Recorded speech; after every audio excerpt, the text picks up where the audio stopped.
My family disowned me the night I brought home a black man with calloused hands and a two-bedroom apartment in Detroit. They said he was beneath our name. For 3 years, I did not exist to them. Not a birthday card, not a phone call, not one single word. Then my husband's company rang the opening bell on the New York Stock Exchange, and our net worth jumped to $92 million overnight. Suddenly, my mother was standing on my doorstep in her pearls, holding a folder full of demands, acting like the last 3 years had simply been a long vacation. She thought she was there to collect a debt. She had no idea she was about to lose everything she had ever built her identity around. Before I walk you through exactly how I took my family's entire world apart, brick by brick, tell me in the comments where you're watching from tonight. And if you have ever had to buy your own worth back from people who were supposed to love you for free, hit that like button right now, because this one is for you. It was a Thursday evening in Boston, late September, and the light coming through the wall of windows in my penthouse had turned that particular shade of gold that only exists for about 20 minutes before the sun disappears behind the harbor. I was standing barefoot on the cold hardwood, a glass of red wine warming in my hand, looking out at the water and at the small blinking lights of the sailboats coming in for the night. The apartment was quiet in that specific way that expensive things are quiet. Not empty, not lonely, earned. My husband, Xavier, was in his office down the hall, still on a call with his board, his voice a low, steady rhythm through the closed door, going over the final numbers from the day. Yesterday morning, Ironclad Analytics, the cybersecurity company he built from a card table in a rented apartment in Detroit, had gone public. By the time the closing bell rang, our combined stake was worth $92 million. I want to be honest with you. I was not thinking about the money. I was thinking about the quiet. 3 years of quiet. 3 years of my mother's voice not being in my ear, not in my head, not on the other end of a phone I used to dread answering. I took a slow sip of wine and let myself go back to the night everything ended, because I needed to remember exactly what it had cost me before I let myself enjoy what it had finally given me back. My mother, Margot Ashworth, is the kind of woman who introduces herself by her maiden name at dinner parties, even though she has been married for 41 years, because the maiden name is the one that means something in Boston. The Ashworths go back 6 generations in this city. There is a wing of a hospital with our name on it. There is a scholarship at a prep school with our name on it. There is a pew, an actual assigned pew, at a church in Beacon Hill with a small brass plaque that says Ashworth, because my great-great-grandfather funded the organ. My mother spent her entire life curating that name like it was a piece of fine china that could shatter if you looked at it wrong. She measured every person who entered our lives by 3 metrics: their last name, their zip code, and how well they could recite the unspoken rules of a world that, frankly, stopped mattering to most of the country decades ago. She never got that memo. Or she got it and refused to open the envelope. When I brought Xavier home 3 years ago, she took one look at him standing in our foyer in a simple navy suit, holding a bottle of wine he'd picked out himself, and I watched her entire face rearrange itself into something I had never seen before. Not anger, not yet. Calculation. She was doing math in her head, and the math was not coming out in his favor. Xavier was brilliant. He was patient. He had built a cybersecurity startup from nothing, teaching himself to code out of library books because his family couldn't afford tuition, sleeping 4 hours a night for years while he chased contracts that kept falling through. He did not have a trust fund. He did not have a legacy name. He had a mother who worked 2 jobs in Detroit and a father who was not in the picture, and to my mother, that biography read like a liability rather than the single most impressive thing about him. She waited exactly until dessert was cleared before she pulled me into the kitchen under the pretense of helping with coffee. "Kendra," she said. Her voice dropped to that clipped whisper she used when she thought the help might overhear, even though we did not have help that night. "What exactly are you doing?" "Having dinner," I said, "with Xavier." "You know precisely what I mean." She set down the coffee pot with a click that was somehow louder than if she'd slammed it. "This is not who you bring home. This is not who you marry. You have a name to protect. Your grandmother's name. Do you understand what people will say?" "I don't actually care what people say, Mom." "You will care," she said. "When you are the only Ashworth woman in 300 years who threw her future away on a boy from a neighborhood I wouldn't let my driver stop in." She said it so simply, so certain of her own righteousness, like she was stating the weather. That was the night I understood, really understood, that my mother's love had always come with an invoice attached. I had just never been late enough on the payments to see the terms printed on the back. I married Xavier 8 months later in a small ceremony in Vermont. 42 guests. My mother was not one of them. Neither was my father, Harold, a man who has spent 4 decades letting my mother make every decision that mattered and quietly agreeing with whichever version of events kept the peace in his own house. My sister Whitney sent a card. Just a card. No gift, no call, nothing but a single sentence inside that said, "I hope you know what you're giving up." I did know. I gave up brunches I never enjoyed. I gave up a debutante ball I never wanted to attend in the first place. I gave up a mother who called twice a year, once on my birthday and once to remind me who I was supposed to be. What I gained was a husband who looked at me like I mattered, on the nights we had $11 in a joint checking account, and on the night 3 years later, when that number had $92 million in front of it. For 3 years, the silence from my family was absolute. I was not invited to Thanksgiving. I was quietly removed from the family Christmas card, replaced by a photo that somehow made room for my sister's husband, Chip, but not for me. When I had my appendix removed 2 years ago and spent 4 days in a hospital bed alone because Xavier was traveling for a client pitch, I remember staring at the emergency contact form and leaving the space for family completely blank, because there was, functionally, no one to write down. It hurt. I won't pretend it didn't. But Xavier and I turned that hurt into fuel, the way you learn to turn anything into fuel when you have no other choice. We built. He built his company. I built a venture capital fund that specialized in backing exactly the kind of founders my mother would never let through her front door. First-generation entrepreneurs, immigrants, people who didn't come with pedigrees, because I understood something about undervalued potential that she never would. We thrived in precisely the world she said would swallow us whole. So there I was, 3 years later, standing in my penthouse with a glass of wine and 92 million reasons to finally exhale, when the intercom on the wall let out its sharp, unfamiliar chime. We were not expecting anyone. The doorman downstairs knew better than to send guests up without calling first. I frowned, set my glass down on the marble console table, and walked to the small screen mounted by the door. The security camera feed showed a woman, standing very straight in the elevator vestibule, wearing a cream Chanel jacket, her silver blonde hair pulled back into the same severe twist she'd worn every day of my childhood. My mother.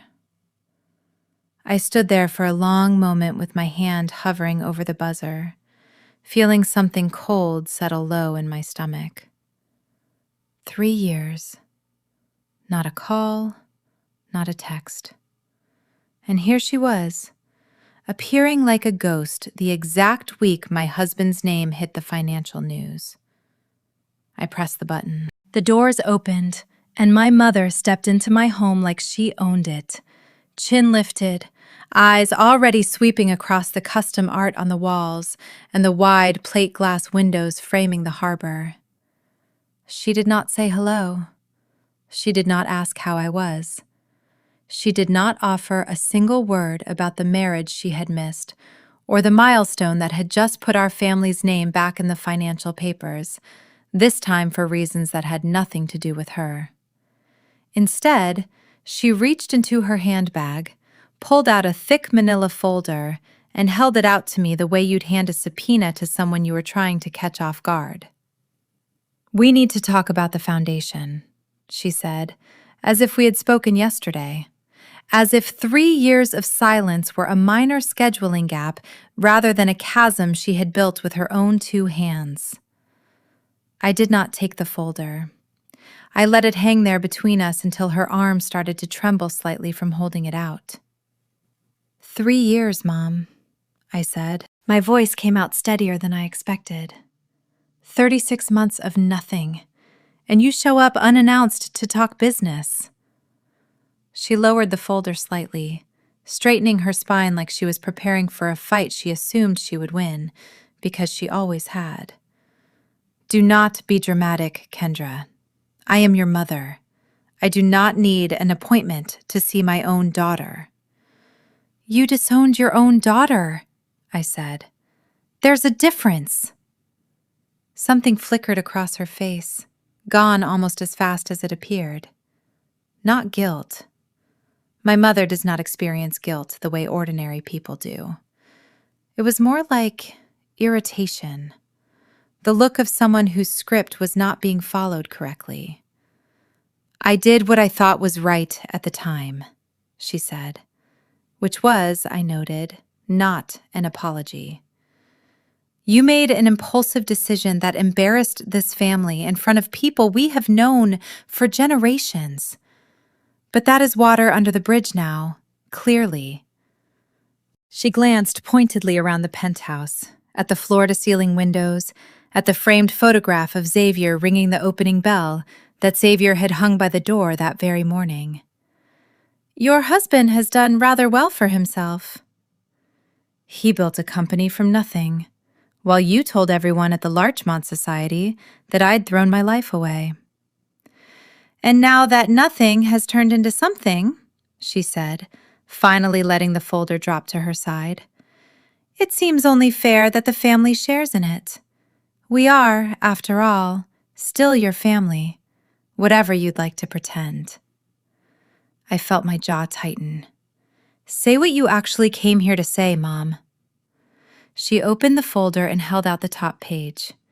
It was a formal letterhead document from the Larchmont Society Foundation, the same charitable board she had chaired for over a decade, the same organization that hosted the annual gala I used to help plan before I was erased from every guest list in the city. At the bottom of the page was a number circled in her own handwriting. $400,000. The foundation is short this year, she said. The gala is in 6 weeks and we are behind on our pledge targets. Given your new circumstances, I think a contribution from you and Xavier would go a long way toward smoothing things over. People talk, Kendra. They remember who abandoned this family and who stood by it. A generous gift would help repair some of that narrative. I actually laughed. It came out sharper than I intended, echoing off the glass. You want me to pay you, I said, so that the same women who spent 3 years pretending I didn't exist will stop gossiping about the fact that I don't exist to them anymore. I want you to remember where you came from, she snapped, dropping the sugar coating instantly, the mask cracking the way it always did the moment I stopped playing along. You have more money now than this family has seen in 2 generations. And you are standing here acting as though we do not have a claim to it. Your grandmother built this family's name. You owe it to her memory to protect it. I don't owe you anything, I said quietly. You made that very clear the night you told me Xavier didn't belong at your table. Her eyes narrowed, and for the first time since she'd walked in, I saw something underneath the composure, something closer to fear. You don't understand the position we're in, she said, and her voice cracked slightly at the edges, the practiced coolness slipping. The foundation isn't the only thing that's short. Your father and I have obligations. The house has expenses no one prepared us for. We need this, Kendra. I am asking you, as your mother, to help. I looked at her more closely then, really looked, the way I'd learned to look at founders pitching me for funding, watching for the tells that told you more than the words did. Her Chanel jacket was 3 seasons old, the cuffs faintly worn at the edge where they hit the wrist. Her handbag, which used to be replaced every year like clockwork, had a small scuff near the clasp that had clearly been buffed with polish rather than fixed. My mother, the woman who once told me a woman's bag said more about her than her degree, was wearing a bag with a scuff mark she couldn't afford to replace. Something was very wrong at Ashworth House. And she had not come here to reconcile. She had come here because she was drowning, and I was the only lifeline left that she hadn't already burned. What obligations? I asked. That is not your concern, she said, too quickly, which told me it was very much the kind of thing that should have been my concern from the start. I am simply asking you to do the right thing. $400,000 is nothing to you now. It would take you 5 minutes to write that check. And in exchange, what? I get invited back to Thanksgiving? I get my old seat at the gala table? Do I get my mother back? Or do I just get a discount on the version of her that only shows up when there's a balance due? Do not twist my words, she said. But her hands were shaking now, just slightly, just enough that the folder in her grip fluttered. I am extending an olive branch. I am giving you a chance to come back into this family's good graces. I never left the family, I said. You pushed me out. There's a difference between someone walking away and someone being shoved off a cliff and then blamed for falling. Before she could answer, I heard the study door open down the hall, and Xavier's footsteps, unhurried, confident, the sound of a man who had spent 3 years learning not to flinch at anything anymore. He appeared in the archway of the living room in his shirt sleeves, tie loosened, and stopped when he saw who was standing in our foyer. Margot, he said, his voice perfectly even, not warm, not cold, just level, the way he spoke to competitors in negotiations. It's been a while.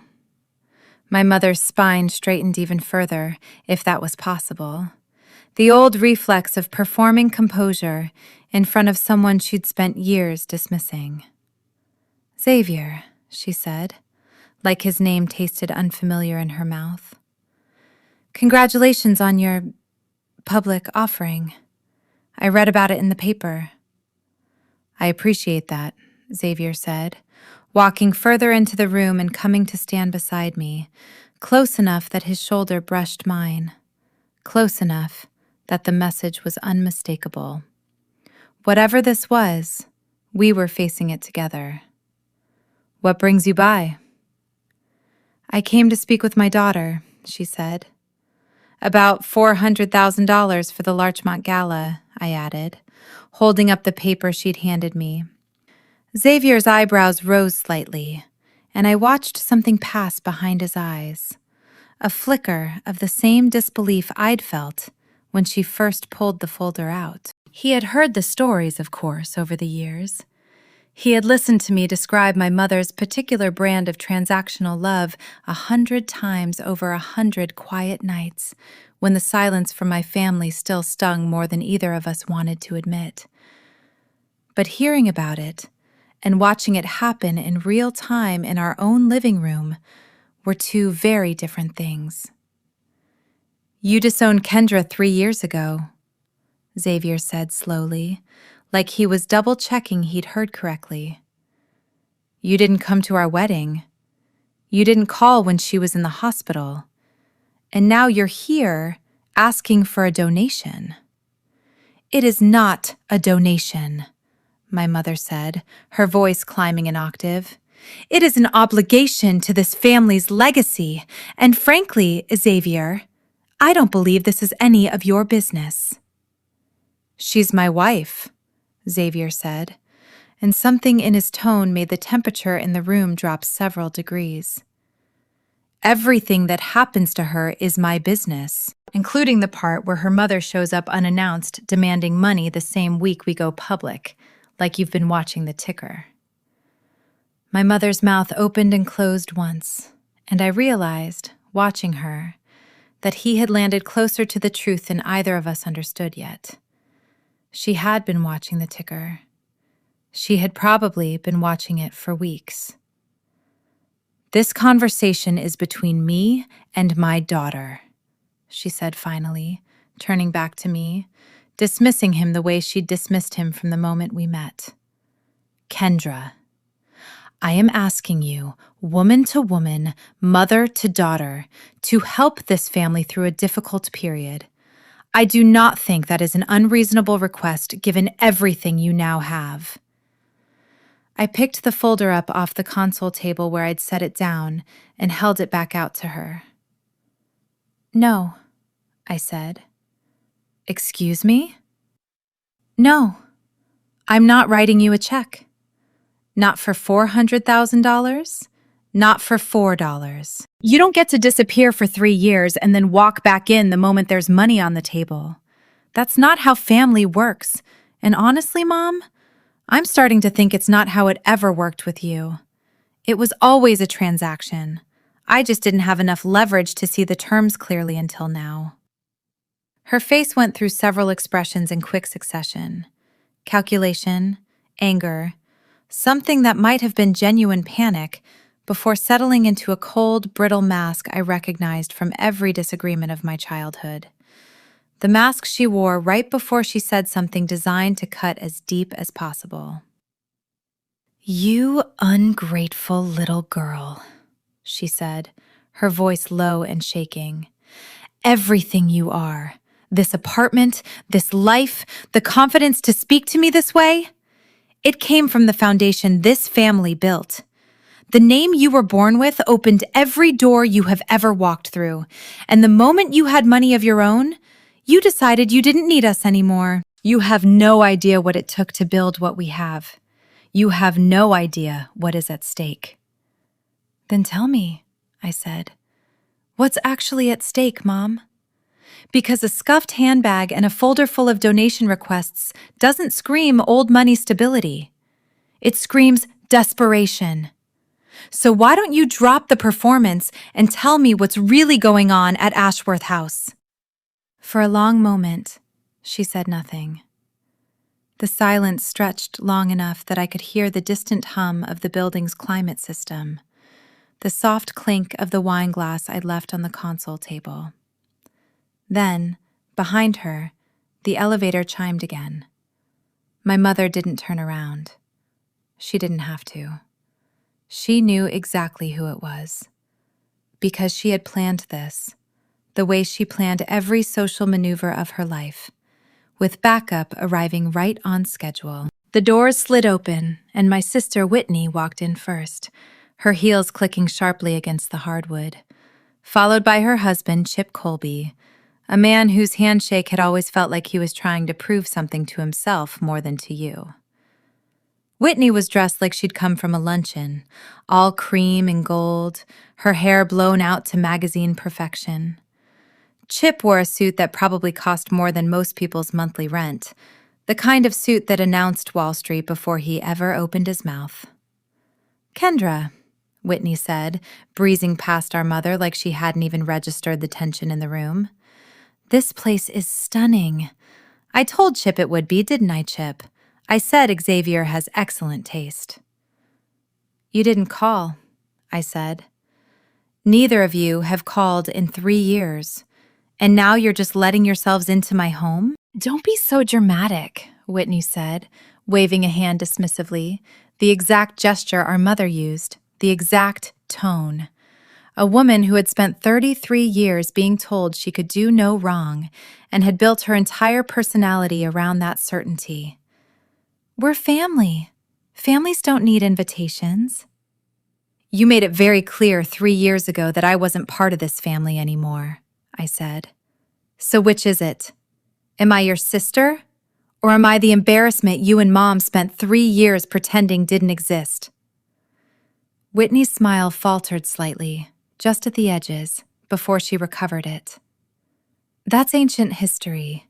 We're here to talk about moving forward, as a family." Chip stepped forward then, extending a hand toward Xavier with the kind of easy, practiced confidence that men like him used as a substitute for actual substance. "Xavier, congratulations on the offering. Impressive multiple you priced at. I was actually just discussing your S1 with some colleagues at the fund. Smart capital structure." Xavier looked at the outstretched hand for a long moment before shaking it briefly, the handshake of a man being polite rather than warm. "Chip." "I have to say," Chip continued, undeterred, sliding his hands into his pockets and glancing around the room the same way my mother had, cataloging, assessing. "It's good to see the family finally back in one room. Been too long." "It's been exactly 3 years, 1 month, and 11 days, I said. "I've been counting." The room went quiet again. My mother finally turned to face the group fully, drawing herself up, clearly deciding it was time to abandon subtlety altogether. "Kendra," she said, "your sister and her husband are here because this concerns them too. The family foundation, the estate, all of it. We are not simply asking for a donation. We need real help, substantial help. And I think it's time you understood exactly how much." "How much?" I repeated flatly. Chip cleared his throat and stepped forward, taking over with the confidence of a man used to closing deals. "Look, Kendra, I'll level with you since you clearly appreciate directness. My fund had a rough quarter, a very rough quarter. Some positions moved against us faster than the models predicted, and I've got redemption requests coming in that I need to cover before the end of the month, or we're looking at a serious liquidity event. Your mother offered to help bridge some of it through the foundation's reserve accounts, which, frankly, has put the foundation itself in a bind. We're talking about a shortfall in the range of $5 million, all told, between the fund and the foundation." I stared at him, then at my mother, who would not meet my eyes, then at Whitney, whose confident mask had finally cracked just enough to show something like fear underneath the makeup. "You used the foundation's money," I said slowly, "to cover your husband's bad trades." "It wasn't like that," Whitney said quickly. "It was a loan, a short-term loan. Chip was going to pay it back once the market corrected." "And did the market correct?" Neither of them answered, which was answer enough. I felt something shift inside my chest, not quite anger, something colder and more precise. The same feeling I got in board meetings when a founder's numbers stopped adding up, and I realized I was looking at a company built on sand, rather than the story they'd been telling investors. I had spent 3 years building a venture fund, specifically because I understood how to read the gap between what people said their business was and what it actually was. And what I was looking at now was a family that had spent 3 years pretending to be untouchable while quietly running out of runway. You want $92 million, I said, to cover for the fact that Chip gambled away the foundation my grandmother built, and Mom let him do it because admitting the family was broke was less humiliating to her than telling the truth. That is an oversimplification, my mother snapped. Is it? I turned to face her fully. Because from where I'm standing, that's exactly what happened. You spent 3 years telling everyone at the Larchmont Society that I threw my future away on a man beneath our name, while your golden son-in-law was quietly bleeding the family dry from the inside. And now that Xavier's company is worth more than your entire family has been worth in 2 generations, you decided the embarrassment was worth swallowing if it meant getting your hands on our money. Watch your tone, my mother said, her voice sharpening into the register she used to use to make me feel small as a child. The tone that used to work. It did not work anymore. No, I said. You watch yours. You're standing in my home, asking me to bail out the same people who spent 3 years acting like I didn't exist. And you brought backup because you knew, deep down, that I was going to say no. So let's stop pretending this is a family conversation. This is a shakedown. And I want to know exactly how deep the hole is before I decide what, if anything, I'm going to do about it. Chip's easy smile finally slipped completely. He glanced at my mother, some silent calculation passing between them, and I understood in that moment that this was not the first backup plan they'd discussed. This was maybe the second, or the third. Kendra, Chip said, his voice dropping into something quieter, something with an edge of threat wrapped in a velvet tone. I don't think you fully understand the position you're in either. You talk a lot about honesty, about people being who they really are underneath the money. Let's talk about Xavier then. Let's talk about the Alderman Lounge, 3 years ago. The room went very still. I felt Xavier go rigid beside me, just slightly, a stillness I recognized because I had seen it exactly once before, on the night Chip was referencing. What are you talking about? I said, though I already knew, and my stomach had already dropped somewhere near my knees. You remember, Chip said, his voice smug now, gaining confidence with every word. The night some rich kid put his hands on you at the bar, and Xavier here decided to handle it himself instead of calling security. Broke the guy's jaw, fractured his eye socket. Cops hauled him out in cuffs. Felony assault charge, if I remember correctly. My mother's eyes flicked to me, and I saw, for the first time, genuine calculation there. The look of a chess player revealing a piece she had been holding in reserve. That charge was dropped, I said carefully. The DA determined it was self-defense. Xavier was protecting me. The charge was dropped, Chip agreed, because your mother made a few very generous calls to some very well-placed friends and quietly wrote a check to the family of the man Xavier put in the hospital. Isn't that right, Margot? I turned to look at my mother, and the expression on her face confirmed it before she ever opened her mouth. She had helped us. 3 years ago, in the immediate aftermath of the incident, before the disowning, before the silence, she had used her connections to make the whole thing disappear, quietly, efficiently, the way she handled everything that threatened to embarrass the family name. You knew about this, I said slowly, and you never told me you helped. I did what was necessary to protect this family's reputation, my mother said stiffly. It seemed prudent at the time not to advertise the details. Or, Chip cut in, clearly enjoying himself now, she kept the receipts, the original police report, the unredacted witness statements, the whole file in case she ever needed it later. He pulled his phone from his jacket pocket, tapped the screen a few times, and turned it around to show a photograph. A scanned document with an official seal. Xavier's name printed clearly at the top, beside a booking photo I remembered too well. "Your mother gave me a copy yesterday," Chip said, "for safekeeping, in case anyone ever needed a reminder of exactly who your husband really is underneath the $92 million. Wouldn't want that getting into the wrong hands, would we? A story like that could do real damage to a public company's stock price. Investors get nervous about violent tempers sitting on the board. SEC gets nervous too, when material information about an executive's background doesn't make it into the disclosures." I felt Xavier's hand find mine, steady, warm. And when I looked at him, his expression hadn't changed at all.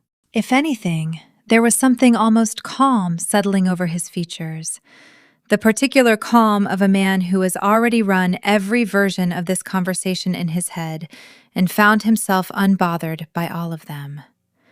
"You're threatening to leak a sealed, expunged record to try to manipulate a stock price," Xavier said slowly, "in front of 2 witnesses, less than 24 hours after admitting your fund is facing a liquidity crisis from unauthorized use of foundation funds." Chip's smile faltered. "That's not what I said," he stammered. "That's exactly what you said," I replied. "And you said it in my living room, which happens to have a security system that records audio as well as video. Every word of this conversation, from the moment my mother walked in demanding $400,000, has been captured on our internal system. Standard for the building. You'd know that if you'd bothered to actually research the property before you decided to blackmail my husband inside it." The color drained from Chip's face so quickly it was almost comical. Whitney's head snapped toward him, then toward the small, discreet camera mounted in the corner of the ceiling molding, the one that blended so seamlessly into the architecture that most guests never noticed it at all. "You're bluffing," my mother said, though her voice had lost its earlier certainty. "Try me," I said. "Go ahead and leak that file to a reporter, Chip. See how quickly the SEC becomes interested in why a hedge fund manager facing a liquidity crisis attempted to extort a newly public company's founder using a sealed adult record he had no legal right to possess. And Mom, I'm sure your friends at the DA's office would love to hear that you kept an unredacted copy of an expunged file for 3 years, just waiting for the right moment to weaponize it against your own son-in-law." Nobody spoke. Somewhere behind me, I could hear the soft, mechanical hum of the wine refrigerator cycling on, absurdly, mundanely, in the middle of what felt like the most important 5 minutes of my life. "I think," I said finally, breaking the silence, "it's time you all left. And I think, before you go, we should talk about exactly how much trouble Chip is actually in, because I don't think any of you fully understand what I already know." Chip's jaw tightened. "I don't know what you think you know, but—" "I run a venture capital fund, Chip," I said, cutting him off. "Do you know what that means? It means my entire job is due diligence. It means I have analysts who spend their days combing through public filings, court records, regulatory disclosures, looking for red flags before we put a single dollar behind a founder. And about 8 months ago, purely as a professional curiosity, because your name kept coming up in conversations about a particular fund's redemption problems, I had my team pull everything publicly available on Colby Capital Partners." I watched his face as I said it, watched the practiced Wall Street composure slip further with every word. "What we found," I continued, "was a fund that had been quietly commingling client capital with a personal trading account for at least 2 years. We found redemption requests that had been delayed, then partially paid using new investor deposits, which, correct me if I'm wrong, is a fairly textbook definition of a Ponzi structure. We found at least 3 limited partners who have already retained counsel. And we found a wire transfer, dated 11 months ago, moving $300,000 from a charitable trust account into Colby Capital's operating account. A transfer that, interestingly, lines up almost exactly with the timeline my mother just gave us about the foundation's shortfall. Whitney had gone completely white. "Chip," she whispered. "Is that true?" "It's not what it looks like," Chip said. But the words came out fast and thin, all confidence gone. "It's exactly what it looks like," I said. "You've been running a fraud, Chip. A slow, quiet one. The kind that works right up until it doesn't. And the reason my family's foundation is suddenly desperate for $400,000 is because you drained it trying to keep your own scheme alive long enough to find a bigger sucker." My mother's face had gone rigid, and for the first time since she'd walked through my door, I saw something other than calculation or anger. I saw fear. Real fear. The kind that comes from realizing the ground you've been standing on for years was never actually solid. "You knew," she said, turning on Chip with a fury that had clearly been building under the surface for longer than tonight. "You told me it was temporary. You told me the foundation money would be repaid within the quarter." "It was going to be," Chip said weakly. "The market just needed a little more time." "The market," I said, "was never going to save you, because there was no legitimate strategy underneath any of this. You built a house of cards, and you used my grandmother's charity to prop it up. And then you had the nerve to walk into my home and try to blackmail my husband to buy yourself more time. So here is what's going to happen. You have until tomorrow morning to retain a securities attorney because my analysts already sent everything we found to a contact at the SEC's Enforcement Division 2 weeks ago. Standard practice when we uncover fraud that touches an entity we're passively invested near.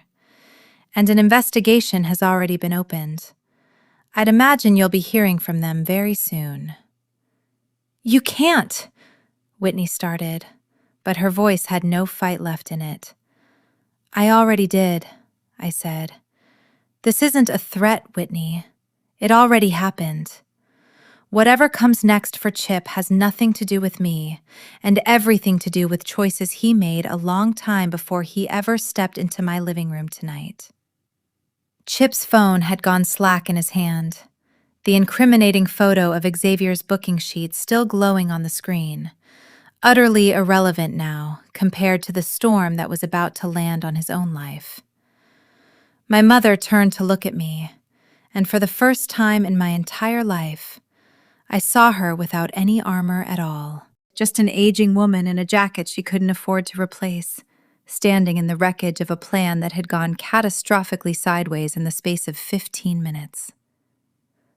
"What am I supposed to do now?" she said. And it wasn't a demand. It was, almost, a genuine question. The first honest thing she'd said all night. "I don't know, Mom," I said. "But I do know this isn't over. There's something else going on here, isn't there? Something bigger than a bad quarter and a foundation shortfall. You didn't come here in a scuffed handbag over $400,000. You came here because you're scared of something much larger, and I intend to find out exactly what it is." They left not long after that, filing out of my penthouse in a silence so thick I could feel it pressing against my ears even after the elevator doors closed behind them. Xavier turned to me the moment we were alone, sliding his arms around my waist, resting his forehead briefly against mine. "You okay?" he asked. "I don't know yet," I admitted. "Something's wrong, Xavier. Something bigger than Chip's fund. My mother doesn't panic. I have never, not once in 31 years, seen her look as scared as she looked tonight. And it wasn't about the $400,000. It was about something underneath that. Then let's find out what it is, he said. The next morning, I called Priya Malhotra, the estate attorney who had handled the legal structuring for my venture fund and who had, coincidentally, also done contract work for several probate matters in the Boston area over the years.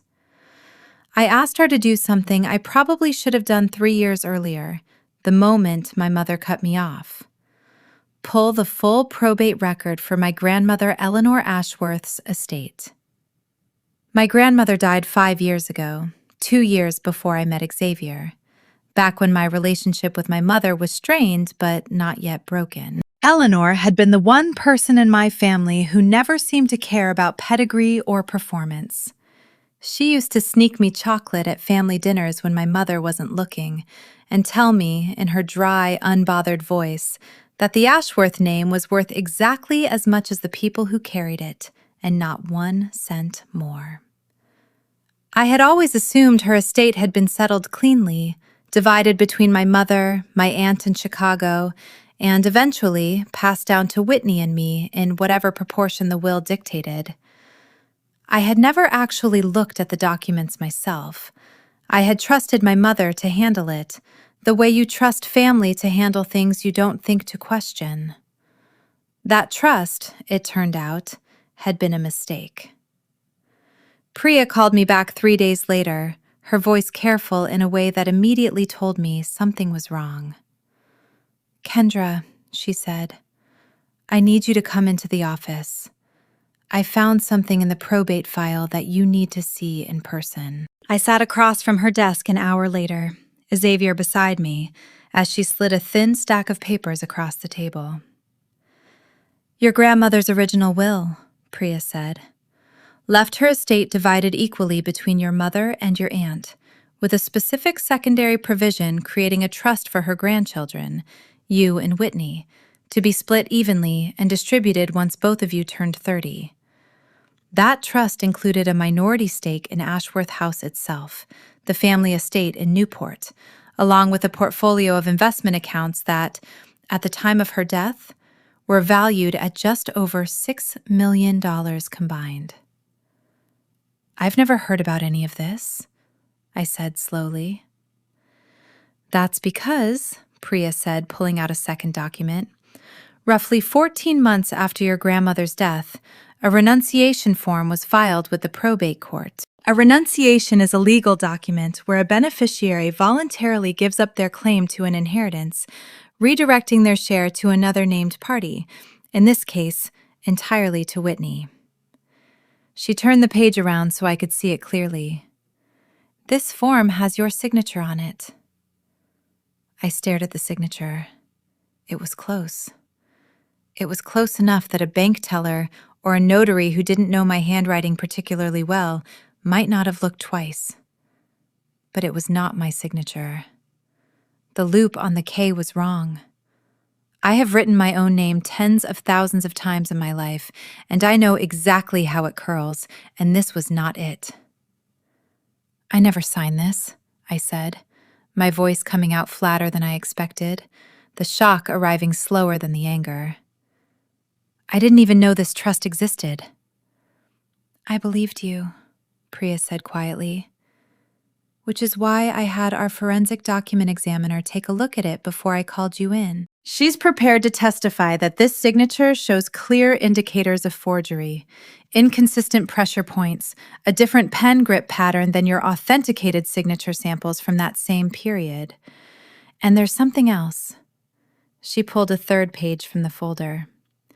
"The notary who stamped this document had her license suspended 18 months later for exactly this kind of irregularity, notarizing documents for signers who were not actually present. Her name is Deborah Fenwick. She has, according to public records, notarized several other documents for your mother over the years." I sat back in my chair, feeling the floor of my entire understanding of my own family shift beneath me. "She stole my inheritance," I said slowly, piecing it together as I spoke. 14 months after Grandma Eleanor died. That's I did the math and my stomach dropped even further. That's almost exactly 2 years before I even met Xavier. She didn't disown me because of him. She'd already decided I wasn't worth keeping around before he ever existed. The wedding, the disowning, that was never really about him at all, was it? That was just the excuse she needed. Xavier's hand found mine under the table, steady, grounding, but I could feel the anger radiating off him in a way I rarely saw. She needed a reason that would justify cutting you out publicly, Priya said carefully. One that would generate sympathy for her rather than suspicion. If she'd simply stopped speaking to you with no explanation, people might have asked questions about the estate. But disowning you over an interracial marriage, in her circles, in that particular social world, that story practically wrote itself. It gave her the moral high ground. Nobody was going to ask about a forged trust document when the narrative was already set. Dutiful mother, ungrateful daughter who threw away the family name. I thought about every dinner party, every whispered conversation at the Larchmont Society, every sympathetic look I imagined my mother must have received over the years. Poor Margot. Her daughter married beneath her, and felt something in my chest go cold and very, very clear. She used racism as a cover story, I said, to hide financial fraud. It would appear so, Priya said. And Kendra, I need you to understand what this means legally. If this renunciation is proven fraudulent, and I believe it very much will be, then the trust never legally transferred, which means your original share, adjusted for 5 years of growth and reinvestment by whoever has been managing the accounts, which appears to have been your mother personally, is still legally yours. That includes your original minority stake in Ashworth House. How much are we talking about? Xavier asked quietly. Priya glanced at her notes. Conservatively, given market performance over the past 5 years, and assuming the accounts were reinvested even moderately well, somewhere between $9 and $11 million, and a legal claim to partial ownership of a Newport estate, currently valued at roughly $14 million on its own. I sat there in stunned silence for a long moment, turning the papers over in my hands, staring at that forged signature that wasn't quite mine, thinking about every year I had spent believing I was simply not enough for my mother, when in reality, I had been robbed, quietly, deliberately, years before I ever gave her a reason she could publicly justify. I want it back, I said finally, my voice very steady now, all the shock burning away into something harder and more useful. Not just the money. I want the truth out, in front of every single person who ever looked at me with pity because I supposedly married beneath myself. I want them to know exactly what my mother actually did, and I want to do it somewhere she can't control the narrative. Somewhere she can't spin it into another story about a daughter who couldn't appreciate what she had. Priya looked at me for a long moment, then allowed herself a small, careful smile. The Larchmont Society Gala is in 5 weeks, she said. Your mother is chairing it, as usual. I believe the theme this year is Family Legacy. I looked at Xavier. He was already smiling, the particular smile he wore right before closing a deal he knew, with absolute certainty, he had already won. Then I think, I said, we should buy a table. The 5 weeks that followed were some of the most focused of my entire professional life, and I have closed funding rounds under brutal deadlines before. Priya's team went to work building an airtight legal case around the forged renunciation, tracking down the suspended notary, Deborah Fenwick, who, once presented with the forensic analysis and the very real possibility of a fraud charge against her personally, agreed to sign a sworn affidavit confirming she had never actually witnessed my signature on that document. She admitted, in writing, that my mother had brought her the paperwork already signed and paid her a flat fee to notarize it without verification, something she claimed, unconvincingly, she had believed was simply a formality between family members. My own forensic accountant, a sharp, quiet woman named Renata, who had worked with my fund for years untangling complicated cap tables, went to work on the Ashworth family finances themselves. What she found painted a picture far more precarious than a single bad quarter from Chip's fund. Ashworth House, the $14 million Newport estate that had been in my family for 4 generations, had been quietly remortgaged twice in the past 6 years, the equity drained to cover mounting expenses that my mother's lifestyle required and her actual income no longer supported. The Larchmont Society Foundation's books, once we were able to access publicly filed nonprofit disclosures, showed a pattern of irregular transfers stretching back further than just Chip's most recent scheme. Smaller amounts here and there over the years, money moved from restricted charitable accounts into what appeared to be personal expenses. My mother, it turned out, had been performing solvency for the better part of a decade, propping up appearances with borrowed money and quiet fraud, while maintaining a public image of untouchable old money stability. The forged trust document wasn't an isolated act of cruelty toward me. It was one thread in a much larger pattern of a woman who had learned, somewhere along the way, that maintaining the appearance of the Ashworth name mattered more to her than either honesty or her own children. I confronted my father once during those 5 weeks, alone, without my mother present. I drove out to Newport on a gray Tuesday afternoon and found him in the study, the same study where he used to disappear during every uncomfortable family conversation, hiding behind a newspaper or a glass of scotch, letting my mother's voice fill whatever silence he refused to occupy. "Did you know?" I asked him, without any preamble, setting the forensic report on the desk in front of him, "that Mom forged my signature on a renunciation form 5 years ago?" He looked at the papers for a long time before he answered, and when he finally spoke, his voice was smaller than I had ever heard it. "I suspected," he admitted. "I never asked directly." "Your mother handled all of the estate matters after your grandmother passed. I told myself it wasn't my business." "You told yourself that for 5 years," I said, "while your daughter believed her own mother thought she wasn't worth an inheritance, while I believed I'd been erased from this family entirely, when really I'd just been robbed and you knew, or suspected and said nothing." He didn't defend himself. I think, in that moment, some small part of him had been waiting for someone to finally hold him accountable, because he simply nodded, his shoulders sinking under the weight of a passivity he had practiced his entire adult life.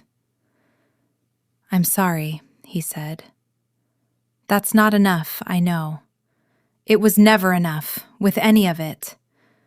Your mother needed to be right, needed to be respected, needed to be the woman everyone envied, and it was easier to let her have that than to fight her on it. I've spent 41 years choosing the path of least resistance in my own house, and I let you and your sister pay for it."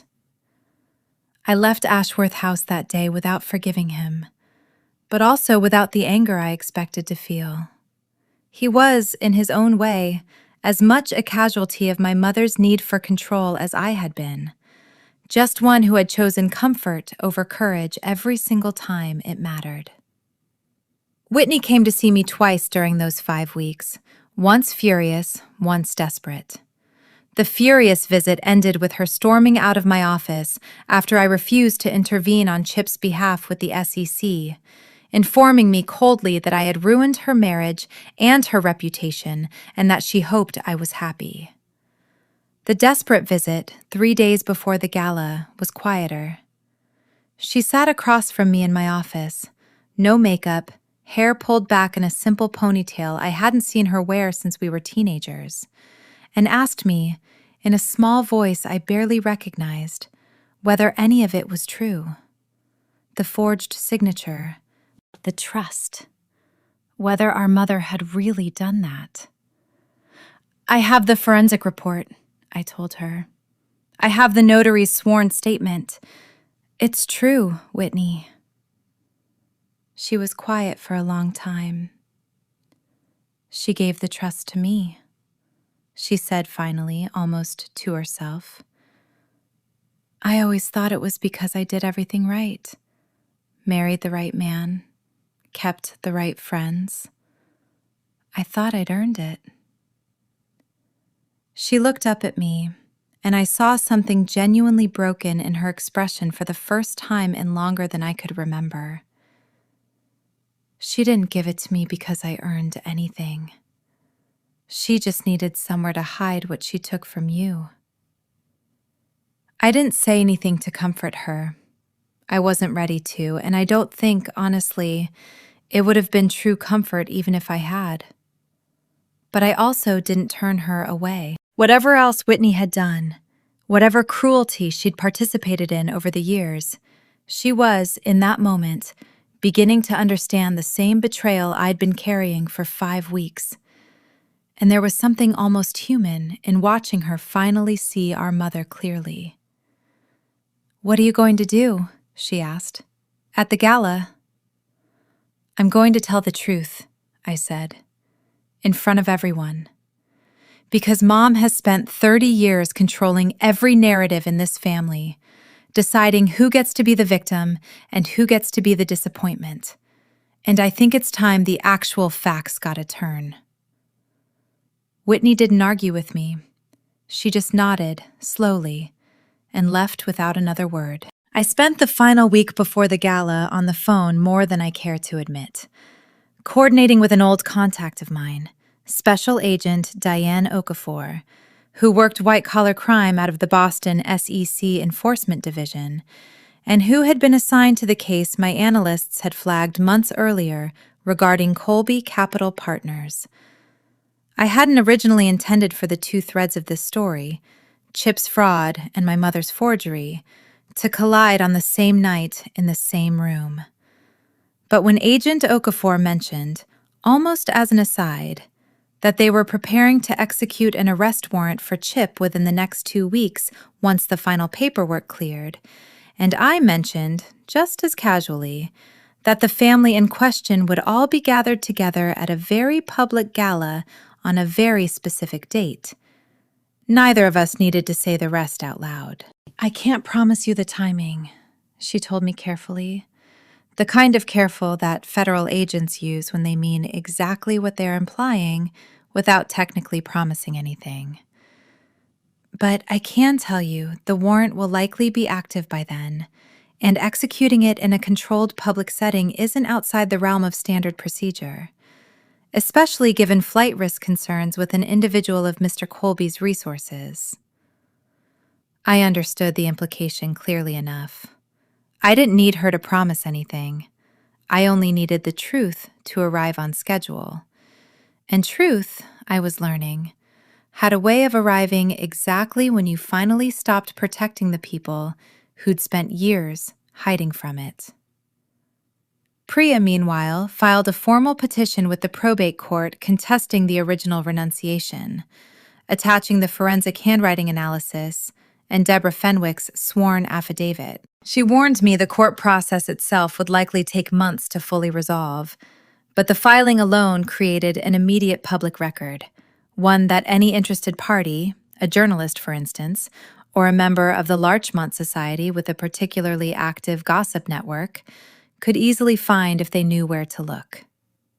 I made sure, through a contact at the Boston Globe's business desk who had covered Xavier's IPO extensively, that at least one interested party knew exactly where to look.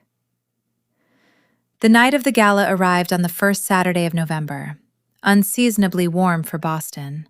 the kind of night where the Larchmont Society's usual venue, a restored Gilded Age ballroom downtown with soaring gold ceilings and crystal chandeliers older than the building's electrical wiring, felt almost theatrical in its own self-importance. This year's theme, as Priya had discovered weeks earlier, was family legacy.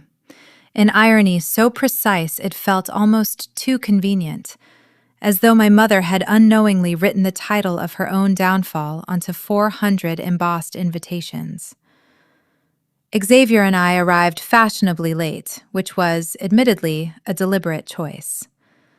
I wore a deep emerald gown that had nothing to do with subtlety, and Xavier wore a tuxedo with the quiet, unhurried confidence of a man who had spent the last 5 weeks watching me build a case with the same precision he used to build his company, and who trusted every piece of it completely.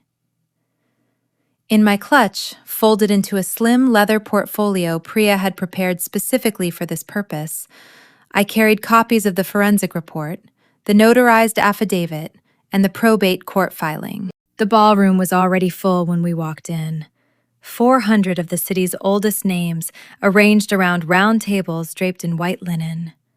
My mother's voice carrying from somewhere near the stage where she was, predictably, holding court with a small circle of admirers, the same women who had spent 3 years whispering about my absence and would spend the rest of the night pretending they hadn't.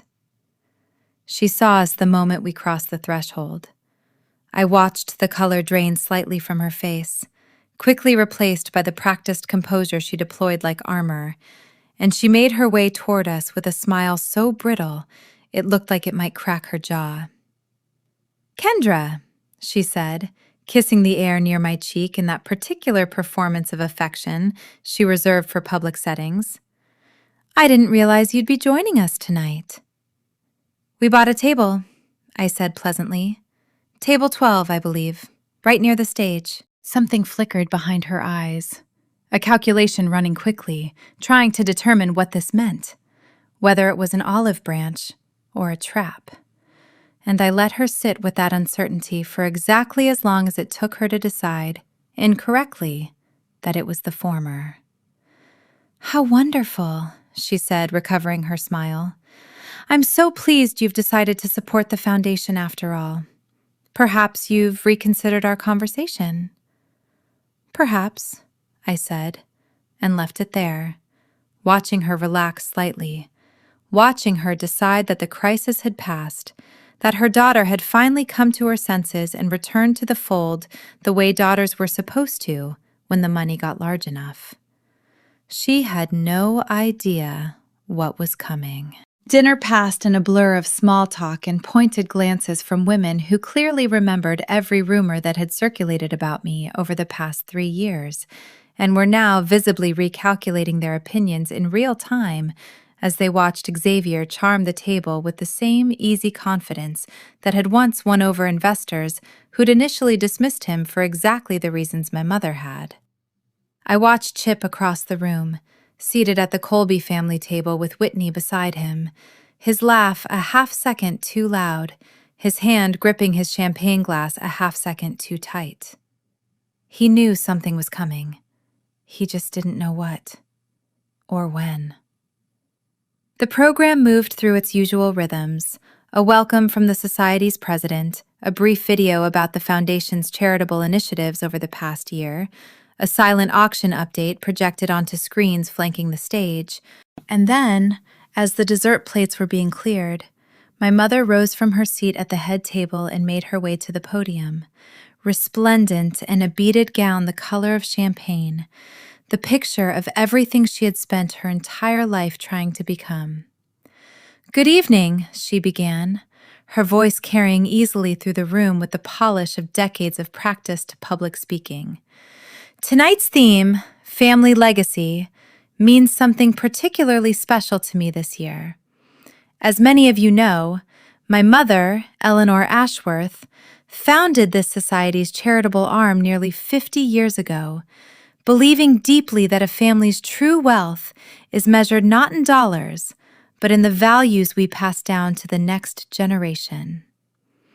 I felt Xavier's hand find mine under the table. This year, my mother continued, I am especially proud because after a difficult period of estrangement, my daughter Kendra has returned to us, here, tonight, alongside her husband Xavier, whose extraordinary success this year has been an inspiration to so many in our community.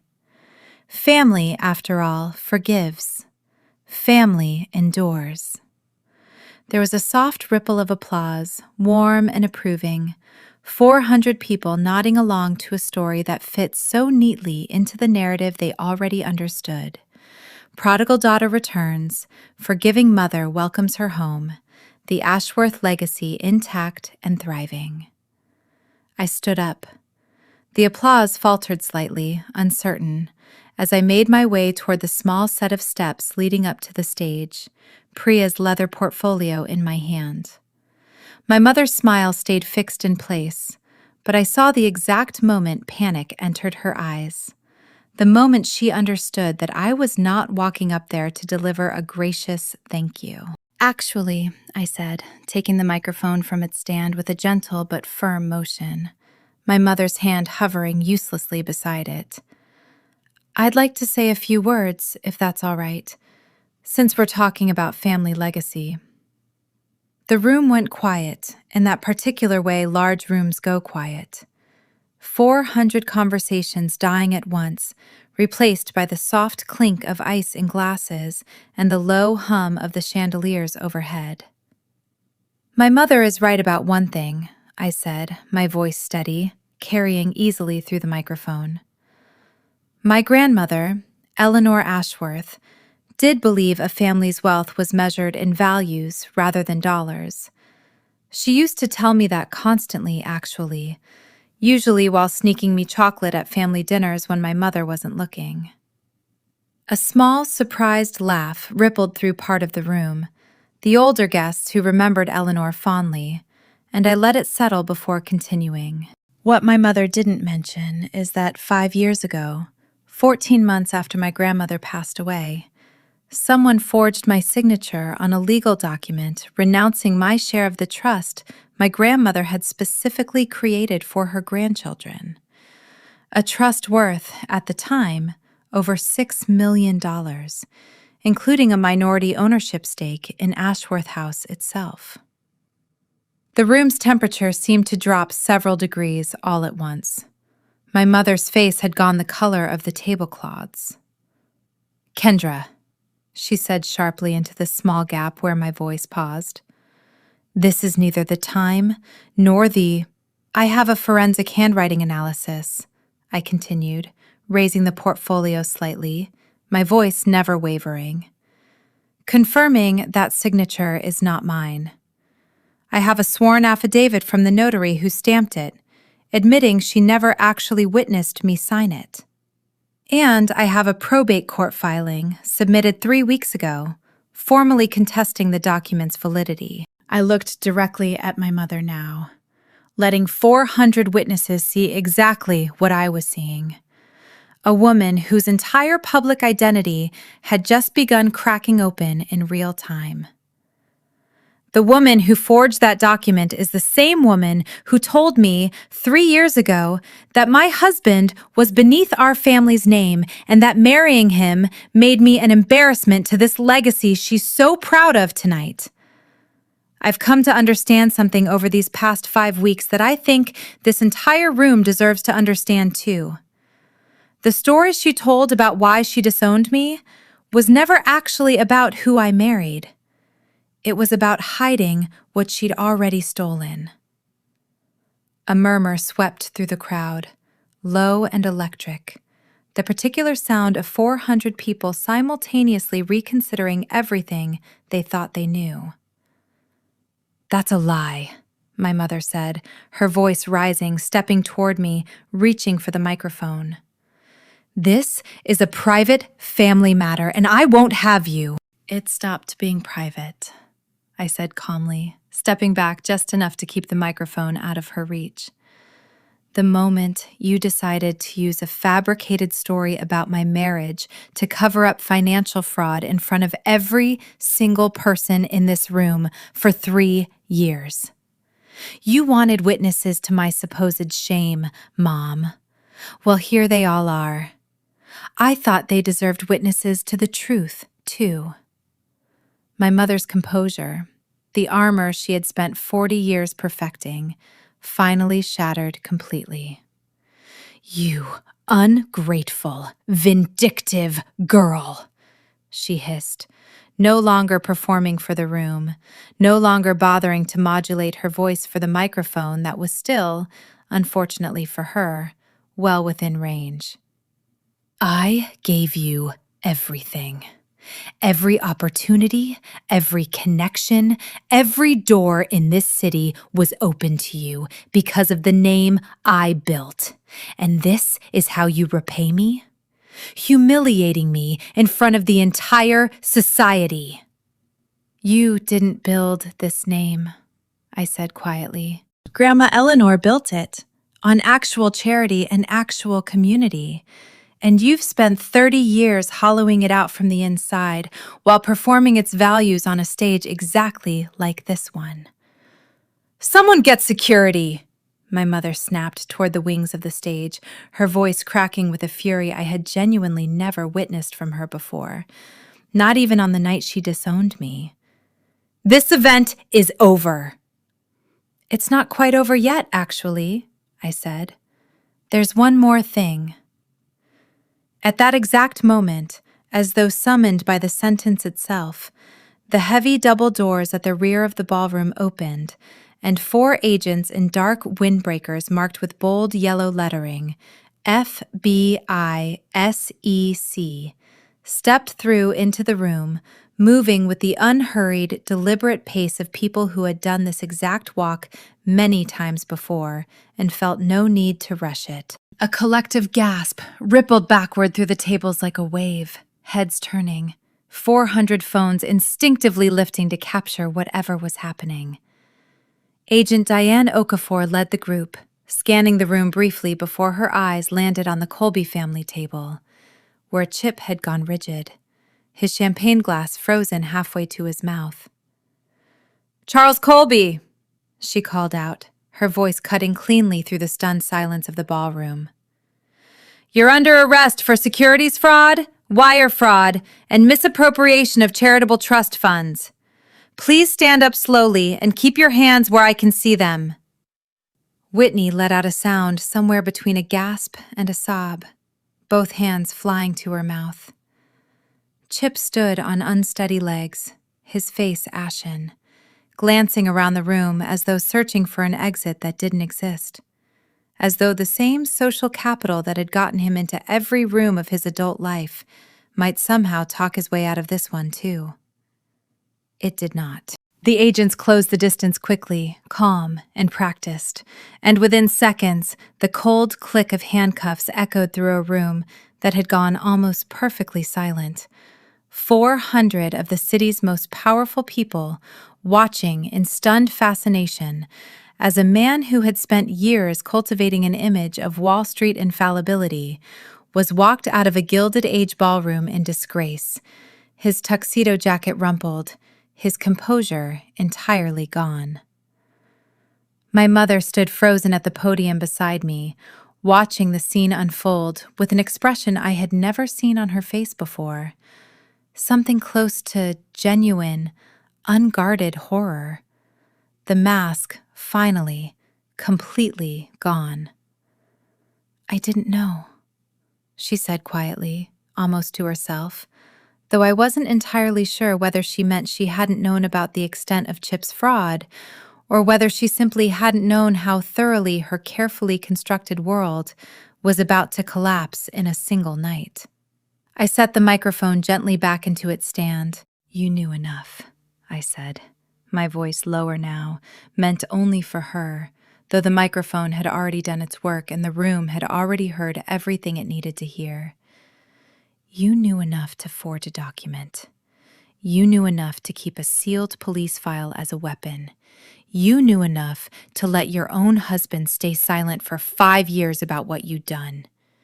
You didn't know everything, Mom, but you knew exactly enough to be responsible for all of it.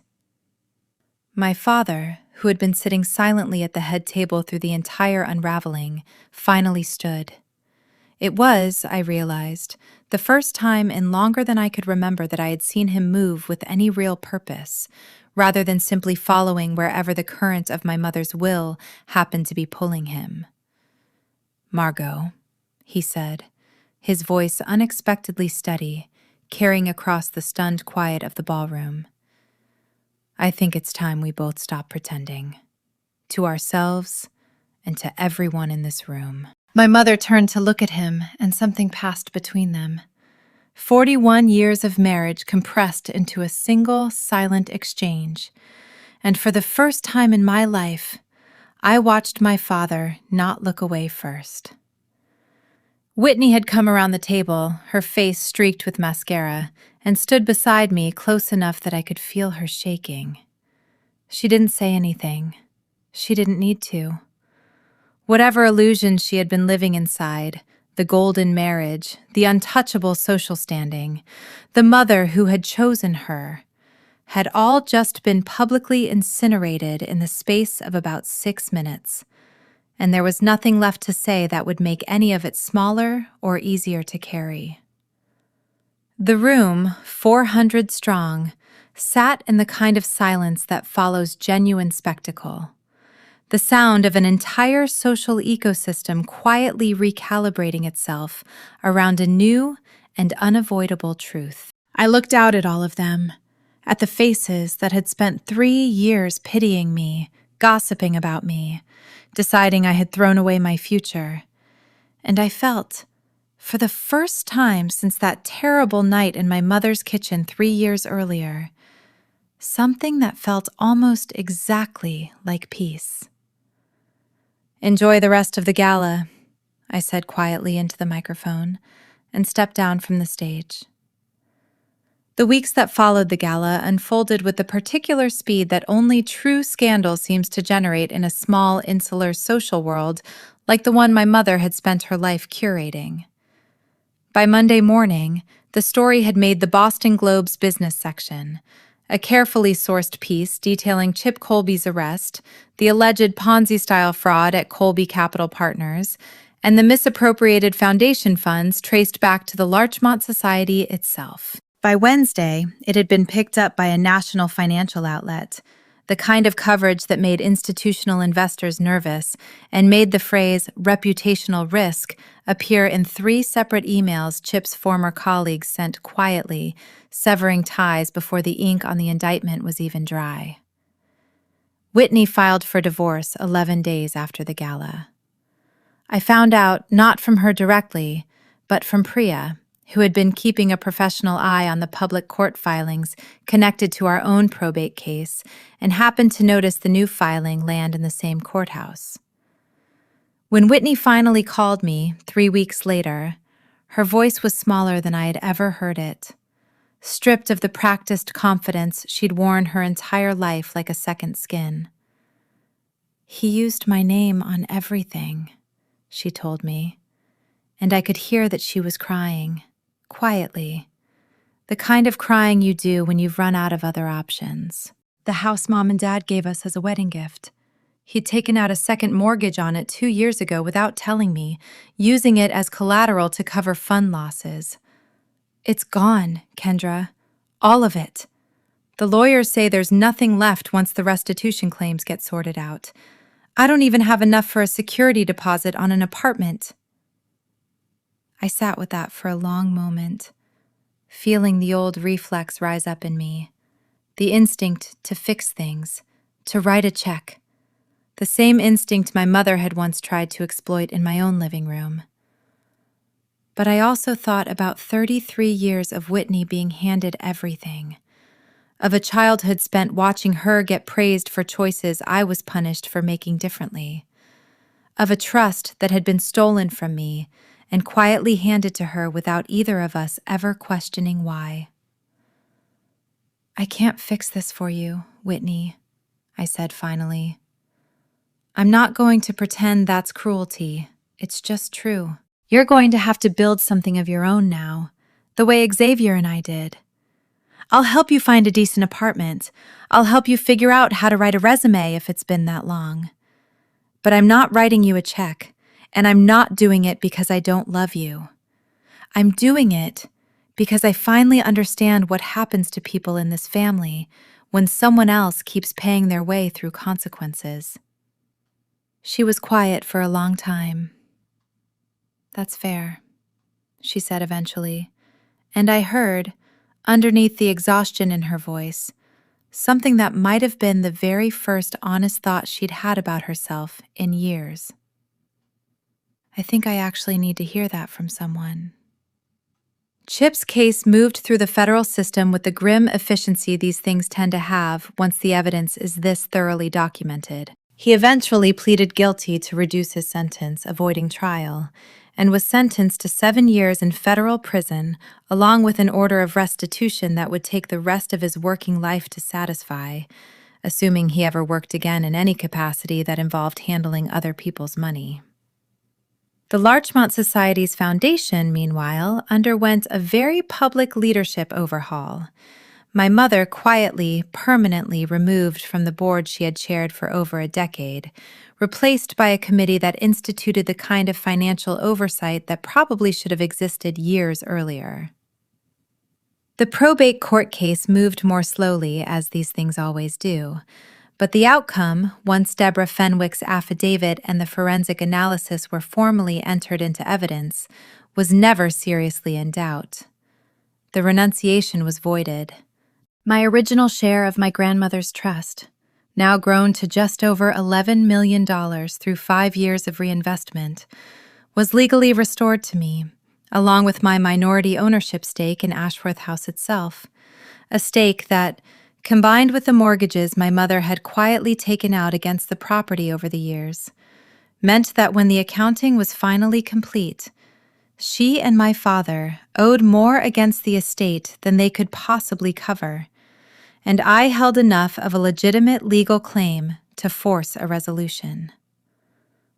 I want to be honest with you about what happened next, because I think it would be easy, watching this unfold from the outside, to imagine some triumphant cinematic moment of me standing in the driveway of Ashworth House, watching my parents carry boxes to the curb, the way you might picture it if this were simply a revenge story. It felt nothing like triumph. It felt like exhaustion and grief, and a strange, hollow kind of closure all at once. My father called me himself, 2 months after the gala. His voice quiet and resigned in a way that had nothing left to defend. The bank is proceeding with foreclosure unless the outstanding balance is settled, he said.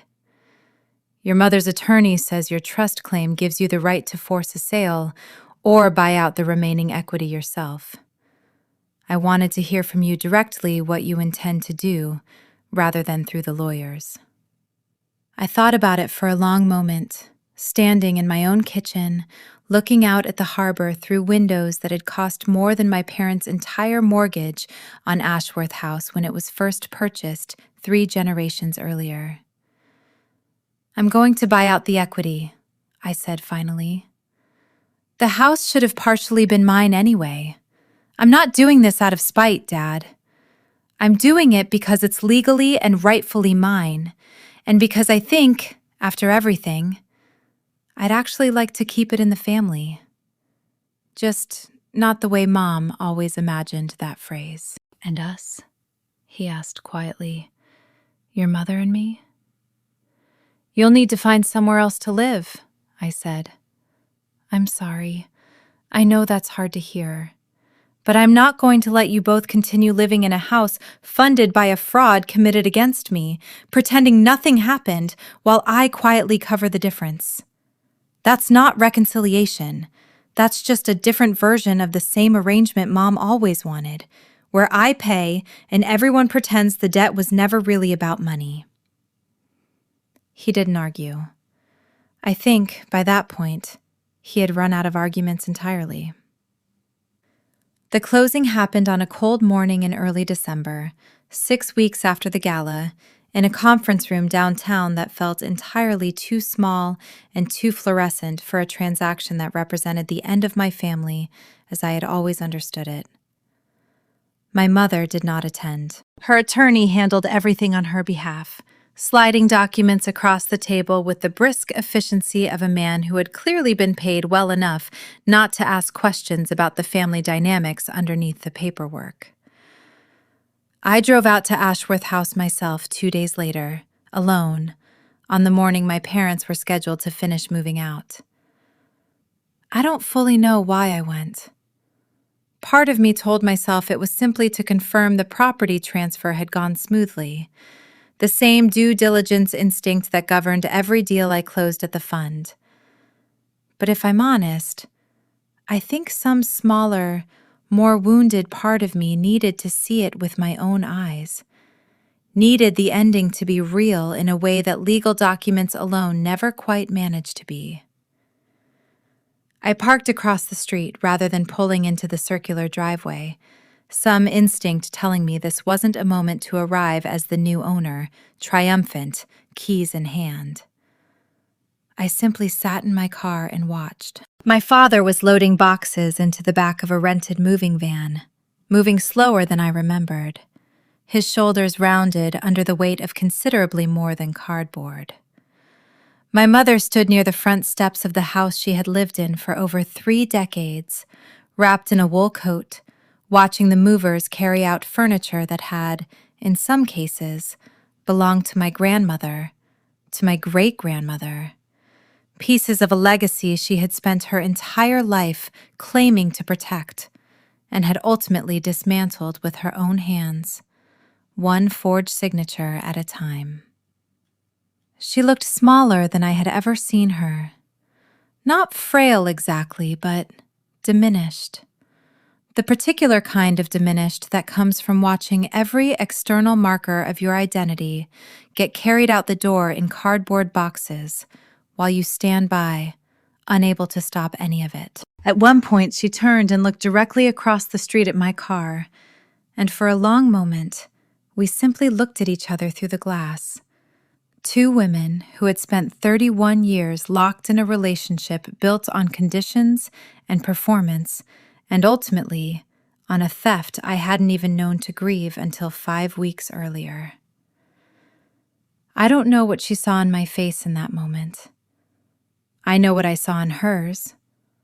Not remorse, not exactly, but something closer to a bewildered kind of grief.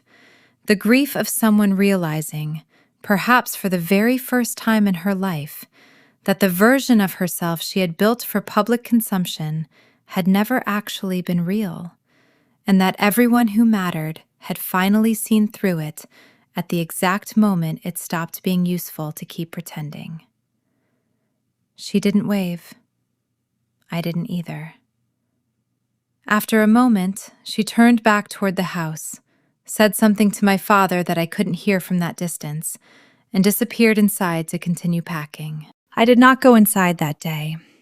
I let the movers finish their work, let my parents drive away in that rented van toward the small 2-bedroom rental in a modest suburb outside the city that my father had quietly arranged. A place, I later learned, where absolutely no one recognized the Ashworth name, and no one particularly cared to. I sat in my car for a long time after they'd gone, watching the empty house, the house that was now legally, undeniably mine. And I did not feel the satisfaction I had expected to feel. What I felt, mostly, was tired. Tired in the specific way that comes after finally putting down something impossibly heavy that you'd been carrying so long, you'd forgotten it wasn't simply a part of your own body. I sold Ashworth House 4 months later, not out of spite, but because neither Xavier nor I had any interest in living inside a monument to my mother's obsession with legacy. We donated a portion of the proceeds to a scholarship fund for first-generation college students in Newport, named, at Xavier's suggestion, after my grandmother rather than after either of us, because Eleanor Ashworth, whatever her family eventually became, had genuinely believed that a name only meant something if it was attached to real generosity rather than performed generosity. The remainder of the money went into my venture fund, which I used that year to close the largest round we'd ever raised, backing 4 founders who reminded me, in one way or another, of Xavier the first time I ever watched him pitch a room full of investors who couldn't see past his zip code. My relationship with my father remains, to this day, complicated in ways I don't fully know how to resolve. We speak occasionally, careful, tentative conversations that neither of us pushes too hard in either direction. He has, for the first time in his life, started seeing a therapist, something he mentioned to me almost apologetically over the phone one evening, as though admitting weakness was still the hardest habit for him to break. I don't know if we'll ever have the kind of relationship other people describe when they talk about their fathers, but I know it's more honest than anything we had before, and I've come to believe honest and painful is still better than comfortable and false. My mother and I have not spoken since the day the movers finished packing Ashworth House. I've heard, secondhand, through Whitney, that she's living quietly, that the Larchmont Society has not invited her to a single event since the gala, that the women who once filled her calendar with lunches and committee meetings have found other women to fill those same slots, because that particular world, I've learned, has very little sentimentality for anyone whose usefulness has expired. I don't know if I'll ever forgive her. I'm not sure forgiveness is actually the framework I need for what happened between us. What I know is that I no longer carry her voice in my head the way I used to, the voice that used to whisper that I wasn't enough, that I'd chosen wrong, that love in my family had always come itemized with conditions I could never quite meet. That voice is gone now, replaced by something quieter and much more solid. The certainty that I was never the problem in that house. I was simply the daughter who eventually stopped agreeing to be one. Whitney and I are rebuilding something, slowly, carefully. The two of us meeting for coffee every few weeks, neither of us pretending the last 30 years didn't happen. Both of us, I think, finally learning what an honest relationship between sisters is actually supposed to feel like, once you remove our mother's scorekeeping from the equation. Xavier's company has continued to grow. My fund closed its best year yet, and every evening, when the light comes through our windows in that particular gold that only lasts 20 minutes before disappearing into the harbor, I find myself grateful, not for the money, though I won't pretend that isn't a genuine relief after years of uncertainty, but for the quiet. The real kind. The kind that isn't the absence of family, but the presence of people who actually chose to stay. I think, if I'm being fully honest with you, I owe it to this story to go back and tell you properly about the night everything actually ended, because I glossed over some of the details earlier, and there's a piece of it that I think matters more now than it did when I first started telling you this. It was a Sunday in March, 3 years before that gala, before the IPO, before any of the money that eventually made my mother reconsider her position on my marriage. Xavier and I had been together for just over a year at that point, and I had spent weeks working up the courage to bring him to Ashworth House for a proper family dinner. The kind with the good china and the assigned seating and my mother's particular brand of interrogation disguised as polite conversation. He wore a navy suit he'd bought specifically for the occasion, the first suit he'd purchased in years that wasn't a hand-me-down from an older cousin or a thrift store find. And I remember him adjusting his tie in the car outside the house for a full 3 minutes before he finally felt ready to go inside. Not out of vanity, but out of a nervousness I recognized because I felt it too. The specific anxiety of wanting the people you love most to accept each other and knowing, somewhere in your gut, that it might not go well. Dinner started civilly enough. My mother asked him polite, pointed questions about his work, nodding along with an expression I now recognize as pure performance. The same expression she used at charity events when donors described causes she didn't actually care about.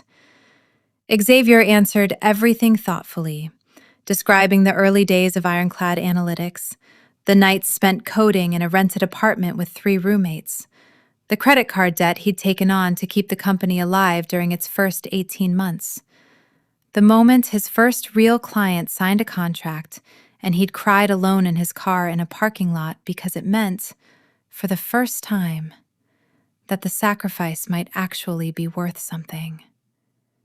I remember watching my mother's face during that story, watching the exact moment something shifted behind her eyes from polite tolerance to something colder. She didn't hear a story about perseverance. She heard, I understood much later, a confirmation of everything she'd already decided about him before he ever walked through the door. No money, no name, no safety net. Exactly the kind of instability she had spent her entire life building walls against. "And your family?" she asked him, setting down her fork with deliberate precision. "What do they do?" "My mother's a nurse," Xavier said. "Works nights mostly, at a hospital in Detroit. My father wasn't really in the picture growing up." "How difficult that must have been," my mother said, in a tone that made it clear she considered this information a confirmation rather than a source of sympathy. "Kendra tells me you didn't attend a particularly notable university." "I went to community college for 2 years," Xavier said, still perfectly polite, though I could see the muscle in his jaw tightening slightly. "Transferred to Michigan State after that, studied computer science, graduated with honors. Then I started the company." "How industrious," my mother said, the compliment landing like an insult, the way only she could manage. The conversation continued in that register for the rest of dinner, my mother asking increasingly pointed questions dressed up as innocent curiosity, my father silent at the head of the table, Whitney watching with the particular boredom of someone who had already decided the evening's outcome and was simply waiting for it to arrive.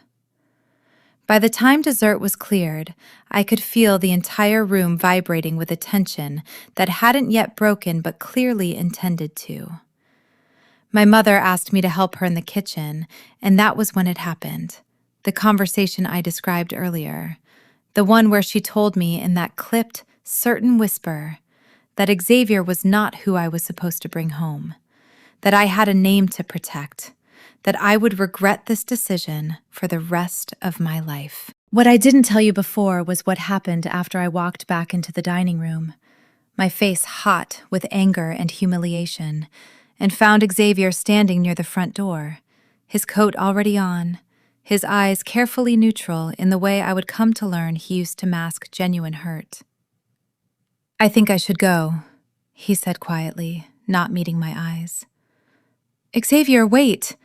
"It's fine, Kendra," he said, though it clearly wasn't. "I've had this conversation before. Different words, same math. I know when a room has already decided I'm not enough before I've even finished a sentence." I remember standing in that foyer, feeling something inside me finally, completely break. Not toward Xavier, but toward the family standing behind me. My mother's voice still echoing in the kitchen, my father's silence somehow louder than any words could have been. "I'm coming with you," I said. "You don't have to do that," he said. "I know I don't have to," I told him.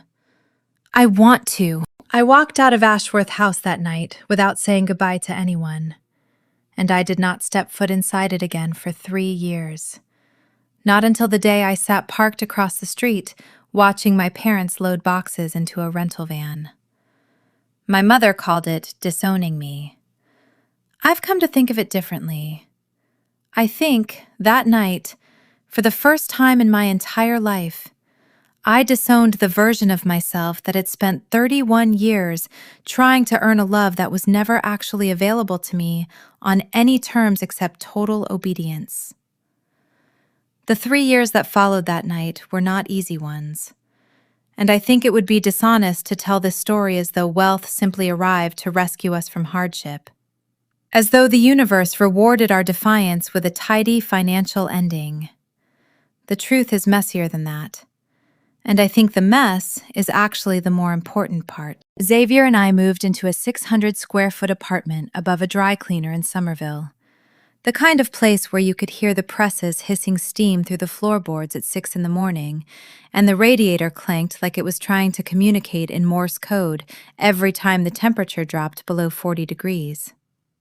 I had a small amount of savings from an entry-level analyst job I'd taken after business school, enough to cover rent for a few months, and Xavier had exactly the amount of money it takes to run a 2-person software company on fumes, which is to say, barely anything at all.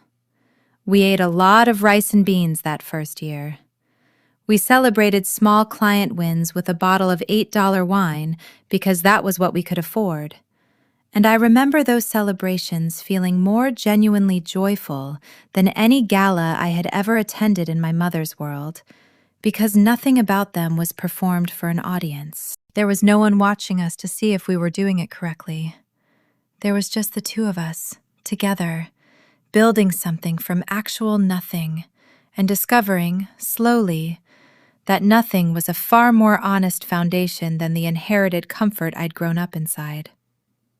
I left my analyst job 8 months after we moved in together, using the last of my savings and a modest angel investment from a former professor who believed in the thesis I'd been quietly developing, that there was an entire category of brilliant, underestimated founders being systematically overlooked by an investment industry that measured potential by pedigree rather than actual capability. I called the fund Ironwood Ventures, a small, deliberate echo of the company Xavier was building down the hall, and I spent the first 18 months cold emailing founders who had been rejected by every major firm in Boston and New York.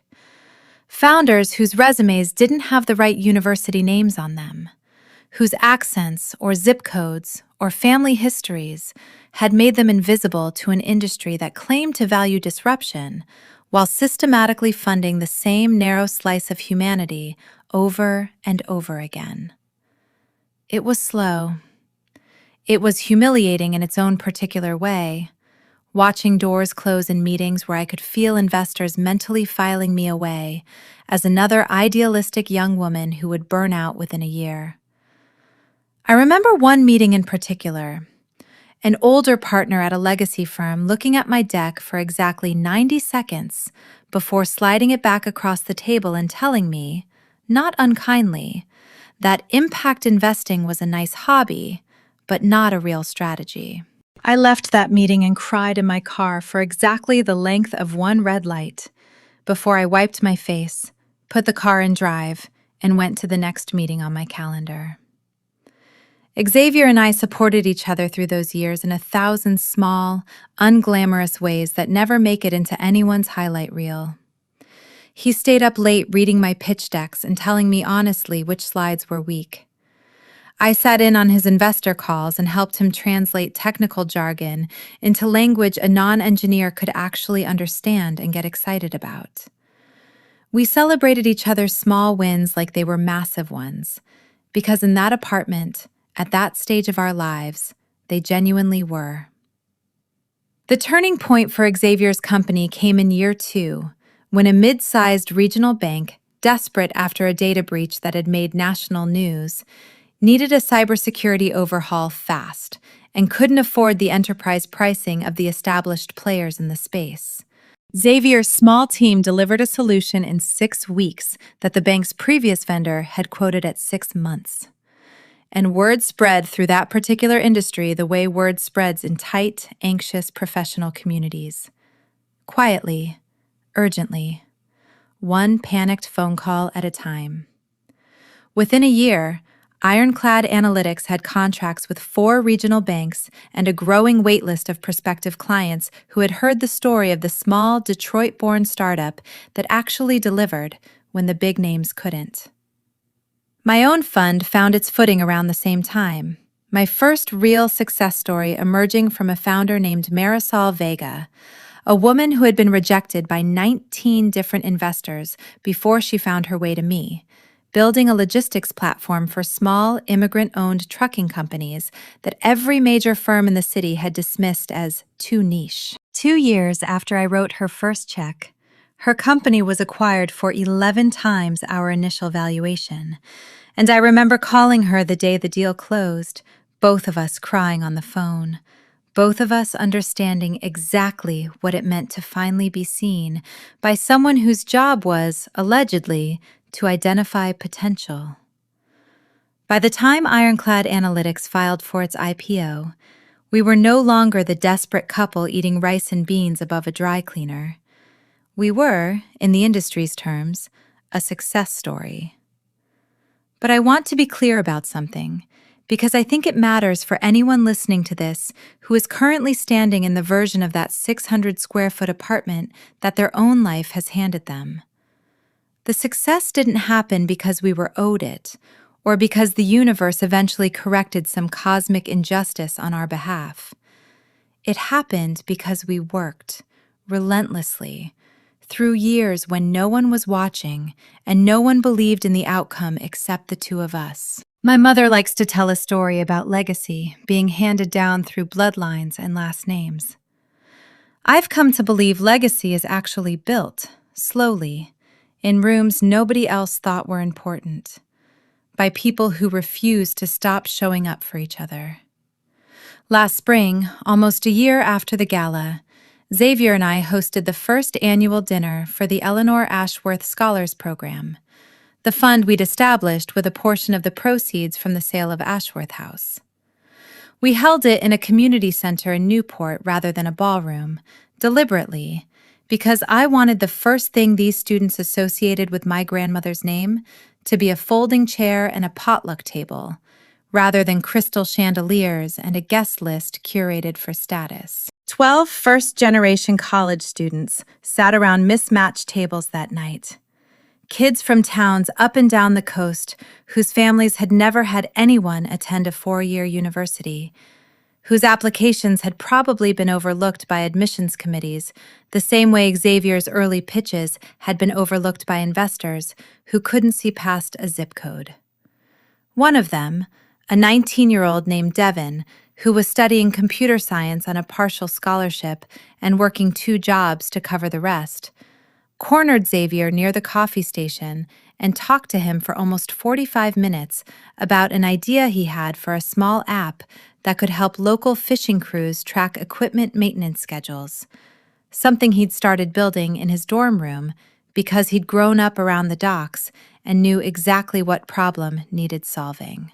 I watched Xavier listen to him with the same patient, focused attention he gives every founder who pitches him, whether they're a 19-year-old kid with a half-built app or a Fortune 500 executive courting a partnership.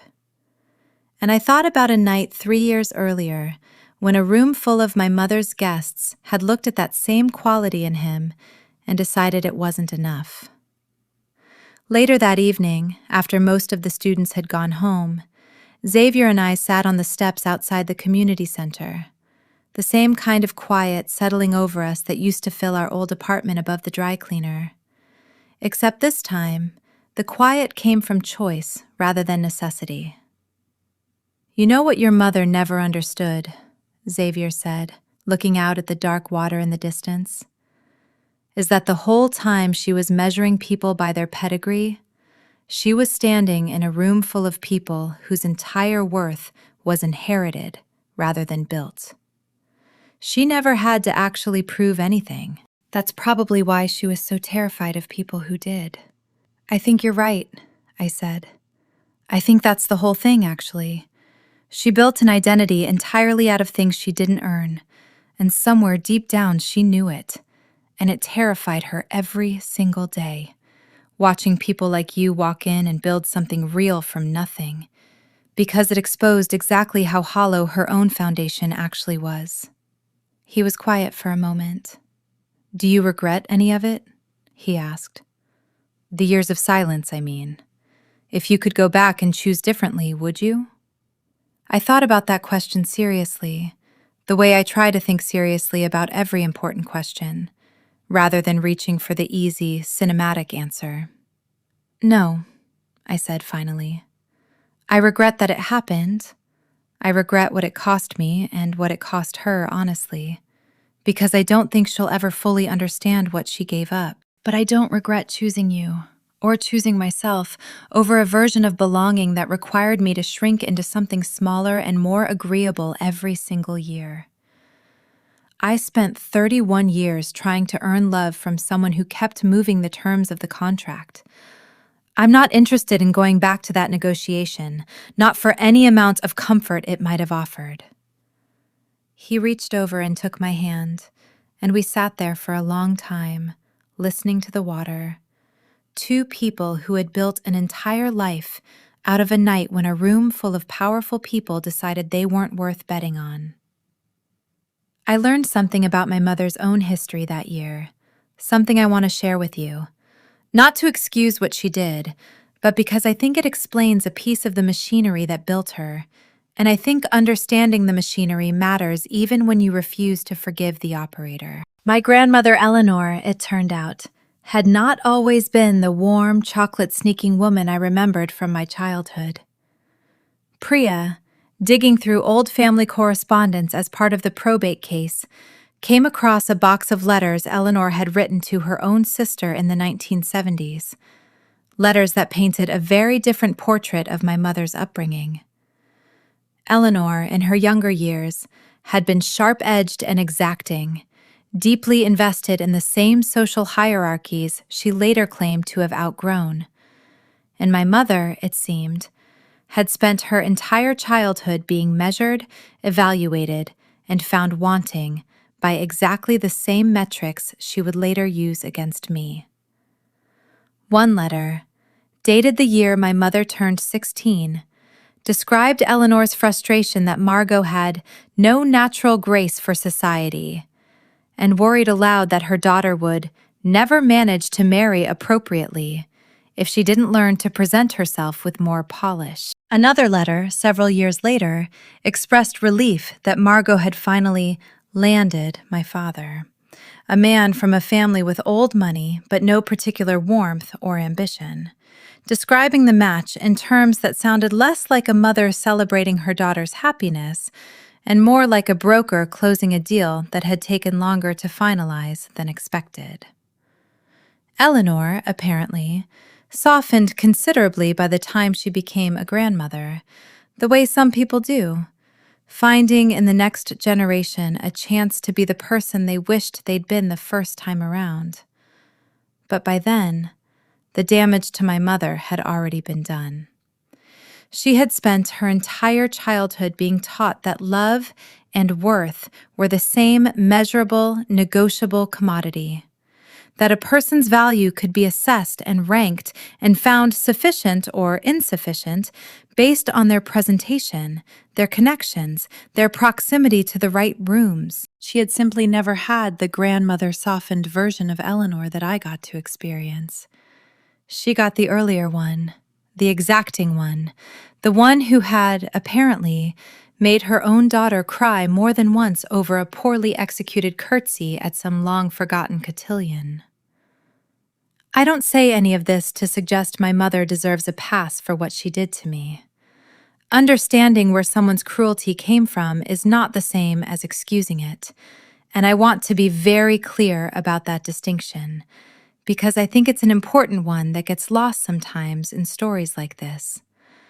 My mother made choices as an adult, informed choices, sustained over years, to forge a legal document, to weaponize my marriage as a cover story, to let her own daughter believe she was unlovable rather than admit to a theft. Nothing in her own childhood forced her hand on any of that. But I do think it explains why she built her entire identity around a currency, status, pedigree, control that had been the only currency ever offered to her as a child. And why the idea of me walking away from that currency entirely, choosing a man who had nothing to do with any of it, must have felt to her like watching her entire worldview collapse in real time. She wrote me a letter, 8 months after the gala, the only communication I've received from her since the day the movers finished packing Ashworth House. It arrived at my office, handwritten, 3 pages, and I want to share a small part of what it said because I think it's the closest thing to honesty I've ever received from her. She wrote that she had spent her entire life terrified of being seen as insufficient, the way her own mother had once made her feel insufficient, and that somewhere along the way, she had decided the only way to protect herself from that feeling permanently was to build an identity so wrapped in status and control that no one, including her own children, could ever make her feel small again. She wrote that watching me choose Xavier, choose love and instability over safety and pedigree, had felt like a direct rebuke of every choice she had ever made, and that rather than examine what that rebuke might actually mean about the life she had built, she had chosen to punish me for making her look at it at all. She did not apologize for the forged document in any specific direct way. She called it a mistake made under financial pressure that spiraled beyond what I intended, which is, I think, as close to accountability as she is currently capable of reaching. She asked if there was any path forward for us. She signed the letter, "Your mother, always, whatever else has happened." I have not written back. I don't know if I ever will. I think, for now, the most honest answer I can give her is silence, the same silence she once used as a weapon against me. Except mine isn't punishment. Mine is simply the space I need to decide, on my own timeline, whether there's anything left worth rebuilding, or whether some doors, once you've finally understood what was actually happening on the other side of them, are better left closed. Whitney, for her part, has slowly begun building something that looks less like a rehearsed performance of a life and more like an actual one. She took a job 8 months ago as an operations coordinator at a nonprofit that provides financial literacy classes to women rebuilding their lives after divorce or financial abuse, a job she found, somewhat ironically, through a posting Priya had forwarded her almost as a joke, and which turned out to be the first work Whitney had ever done in her life that had nothing to do with maintaining an image and everything to do with actually helping someone else navigate a mess she understood intimately. She called me a few months into the job, her voice lighter than I'd heard it in years, to tell me about a woman she'd worked with that week, a mother of 2 who had discovered, after her husband left, that he'd drained their joint accounts and left her with debt she hadn't even known existed. Whitney had walked her through opening her first individual bank account, had sat with her while she made her first budget, had watched her cry with relief when she finally understood, for the first time in years, exactly where her money was going and why. "I kept thinking about you," Whitney told me on the phone that night. Sitting across from her, watching her realize she'd been kept in the dark about her own finances for years by someone who was supposed to protect her. I never really understood what that felt like until I lived through a smaller version of it myself. I'm not saying that to compare my situation to hers, or to mine. Mine is nothing compared to what some of these women have survived.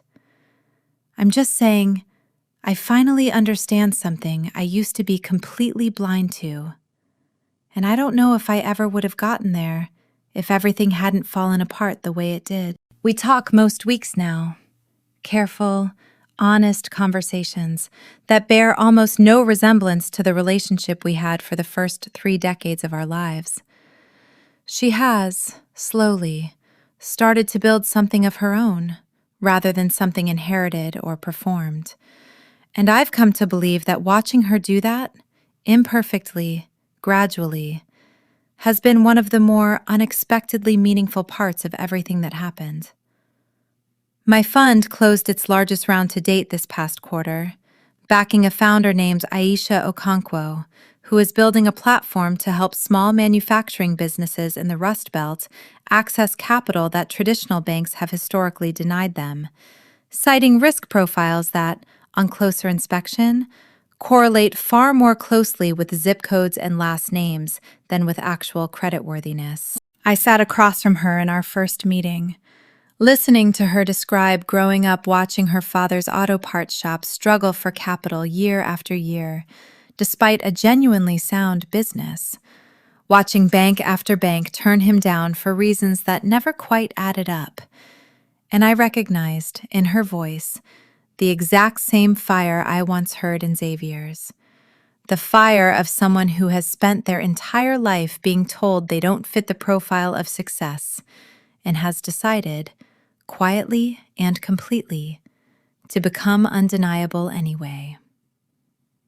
I wrote her a check the following week. It felt like the most honest use of everything my family's money had ever represented. Taking capital that had once been hoarded behind gates and locked doors of pedigree and putting it directly into the hands of someone the old world would have dismissed without a second look. There's one more piece of this I want to tell you before I close it out, because I think it matters more than almost anything else that happened, and I almost left it out entirely, the way it's easy to let the dramatic parts of a story crowd out the quieter, more important consequences underneath them. Chip's fraud didn't just cost my family a foundation shortfall and a public humiliation. It cost real people real money.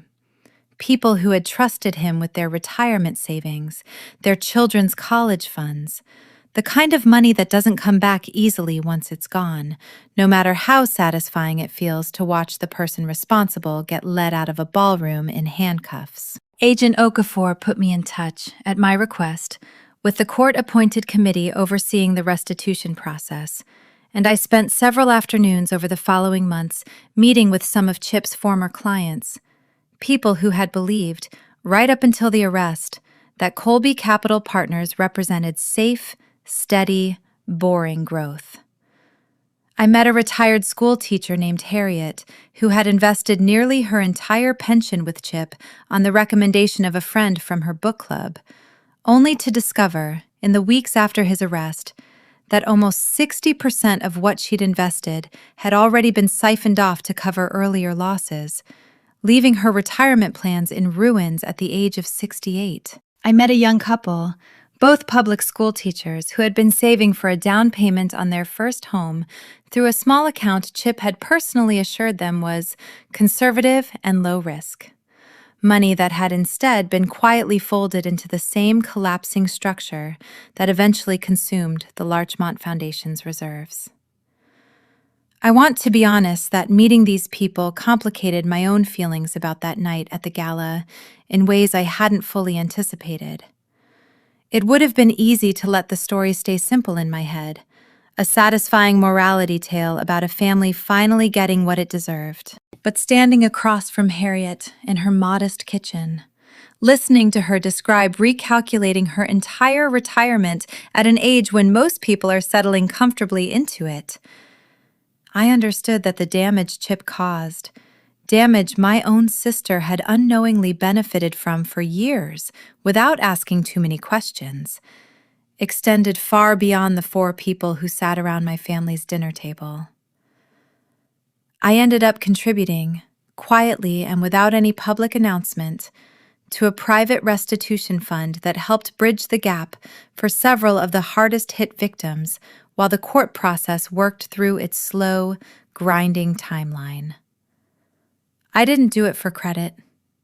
I did it because I understood, more clearly than ever after that gala, that money without a moral compass attached to it is exactly the kind of thing that destroys families and strangers alike.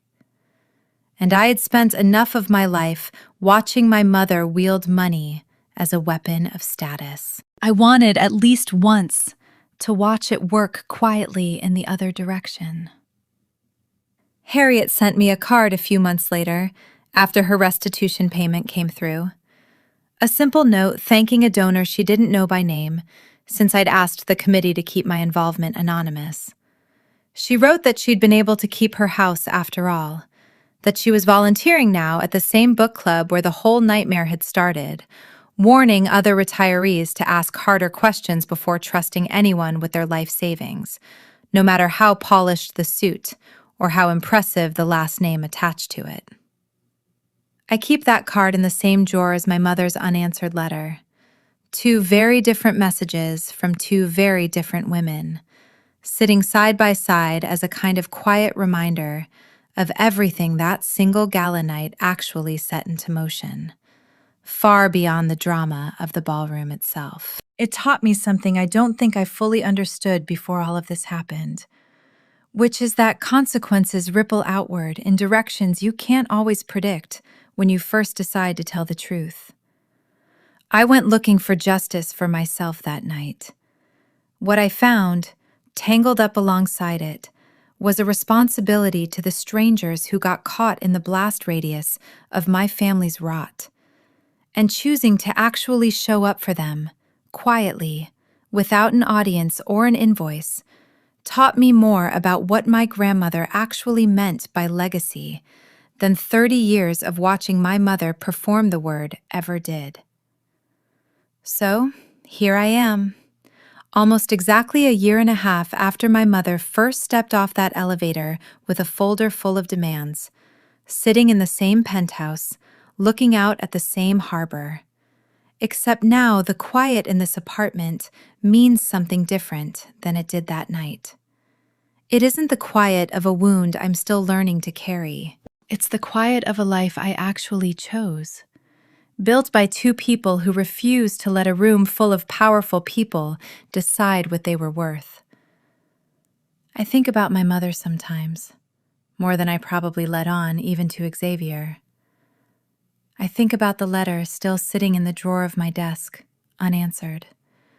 And I think about the woman I watched standing on the front steps of Ashworth House the day the movers finished loading the van, smaller than I had ever seen her, watching everything she'd built out of borrowed status and forged paperwork get carried away in cardboard boxes.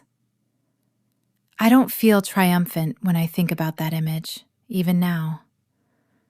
I feel something more complicated, something closer to grief for a relationship that was broken long before I understood it was broken, by a woman who mistook control for love and never learned the difference in time to save either of us from what that mistake eventually cost. But I also think about my grandmother Eleanor, the real one, the one who used to slip me chocolate at family dinners and tell me the Ashworth name was worth exactly as much as the people who carried it. And I think she would recognize, more than anyone else in that family ever could, exactly what I chose to build with what was rightfully mine. Not a bigger house, not a longer guest list. Something closer to what she actually meant all those years ago, when she told a little girl who didn't yet understand her own worth that legacy was measured in something other than money. Here's what I want you to take from this, if you've made it this far with me. My family did not disown me because Xavier was black. That was the story my mother told, and it was a convenient one, because it let her play the tragic matriarch instead of the woman who had already decided, years earlier and for entirely different reasons, that I was worth less to her than the version of me she could control. But I think the deeper lesson here isn't really about race or about money, even though both of those things ran through every single chapter of what happened to us. I think the deeper lesson is about what happens when you build your worth around someone else's approval, and what happens eventually when you finally stop.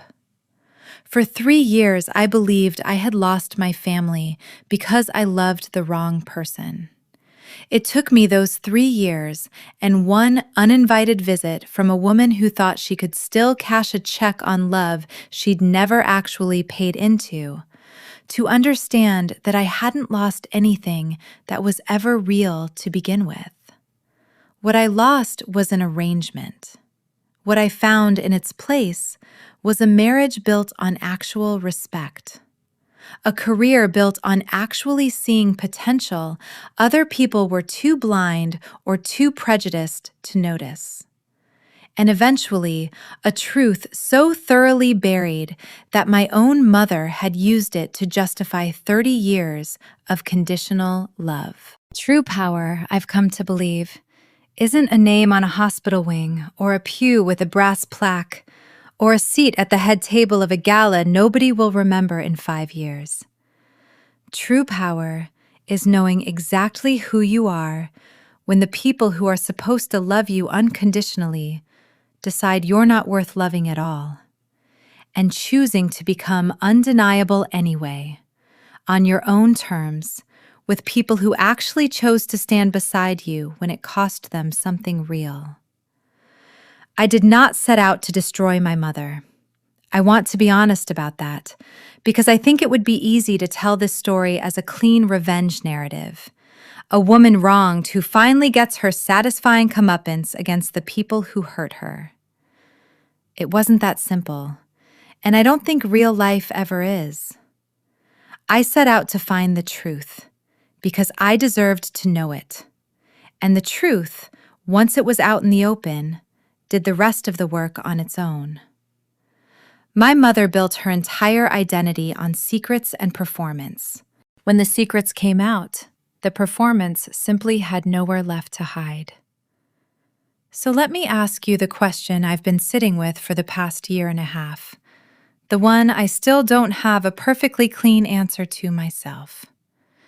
If you discovered that the person who raised you had built your entire understanding of your own worth on a lie, would you tear it down, even knowing what it would cost everyone involved, including yourself?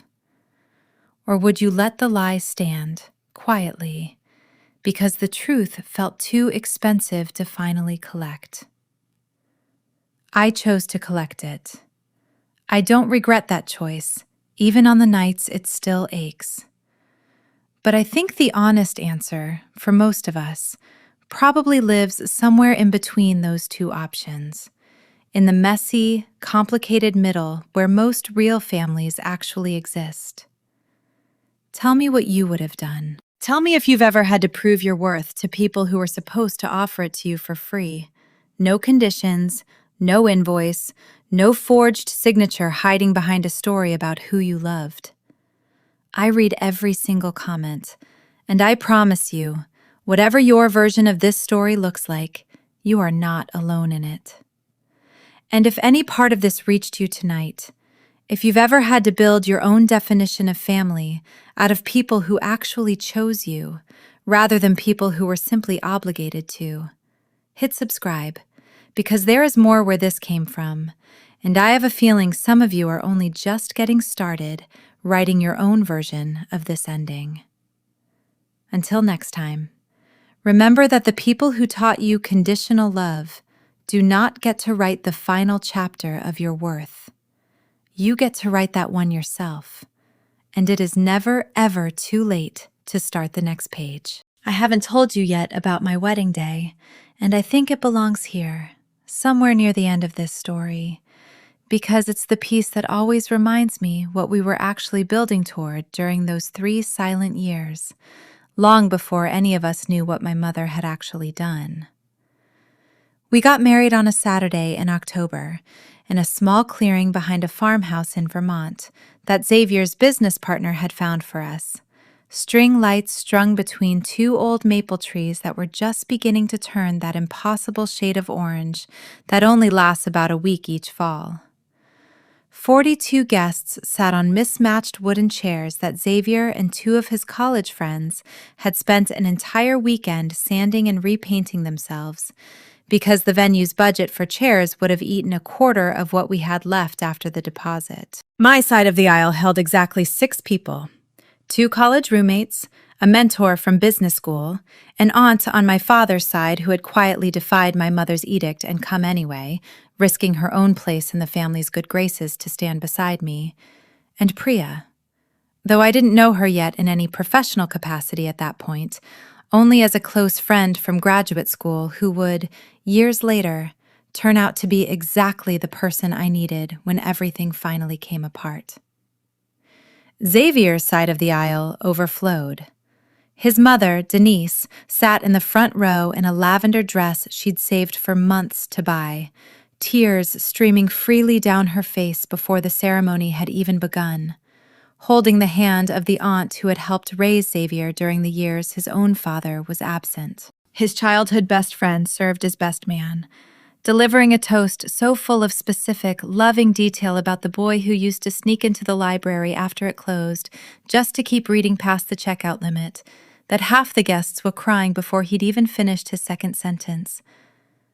I remember standing at the altar, if you could call a simple wooden arch draped in wildflowers an altar, watching Denise's face as her son said his vows, and understanding, for the first time in my entire life, what unconditional love actually looked like from the outside, because I had genuinely never witnessed it up close before.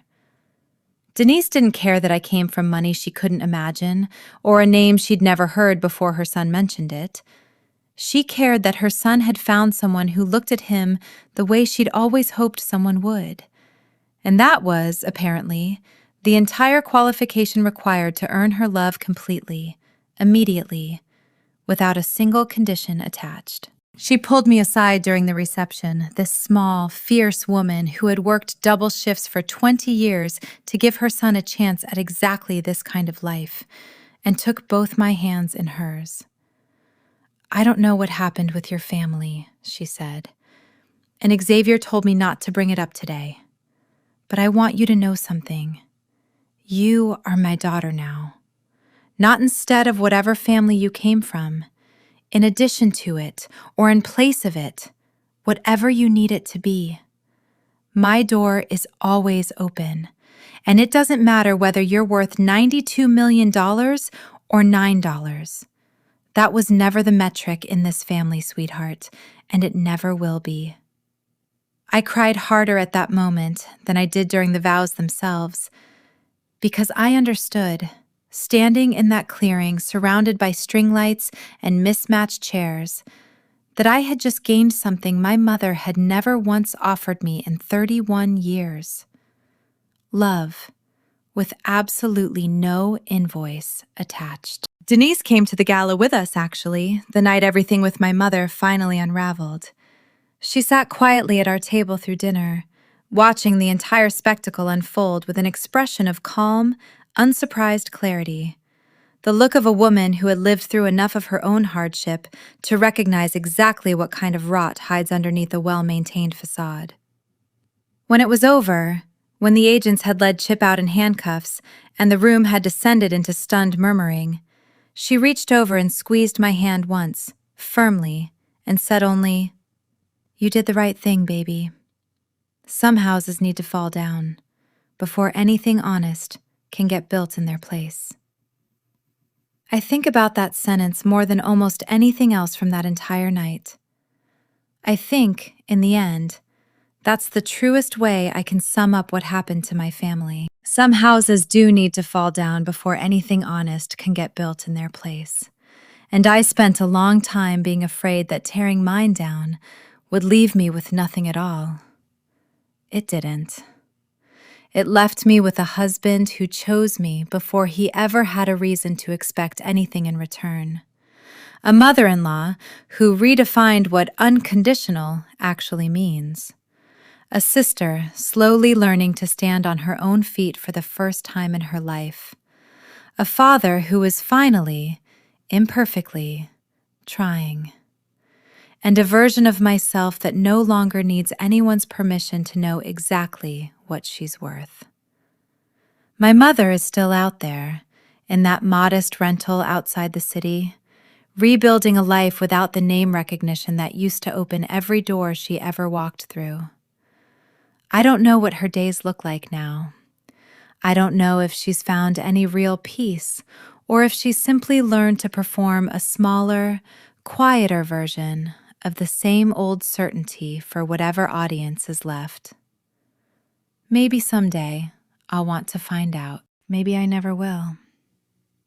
For now, I've made peace with not knowing, because the not knowing cost me far less than the knowing used to. So that's the whole story. From the night a folded envelope hit my foot on a hardwood floor, to the night federal agents walked a man out of a Gilded Age ballroom in handcuffs, to this exact evening, sitting here with a glass of wine and a view I never take for granted, telling you all of it.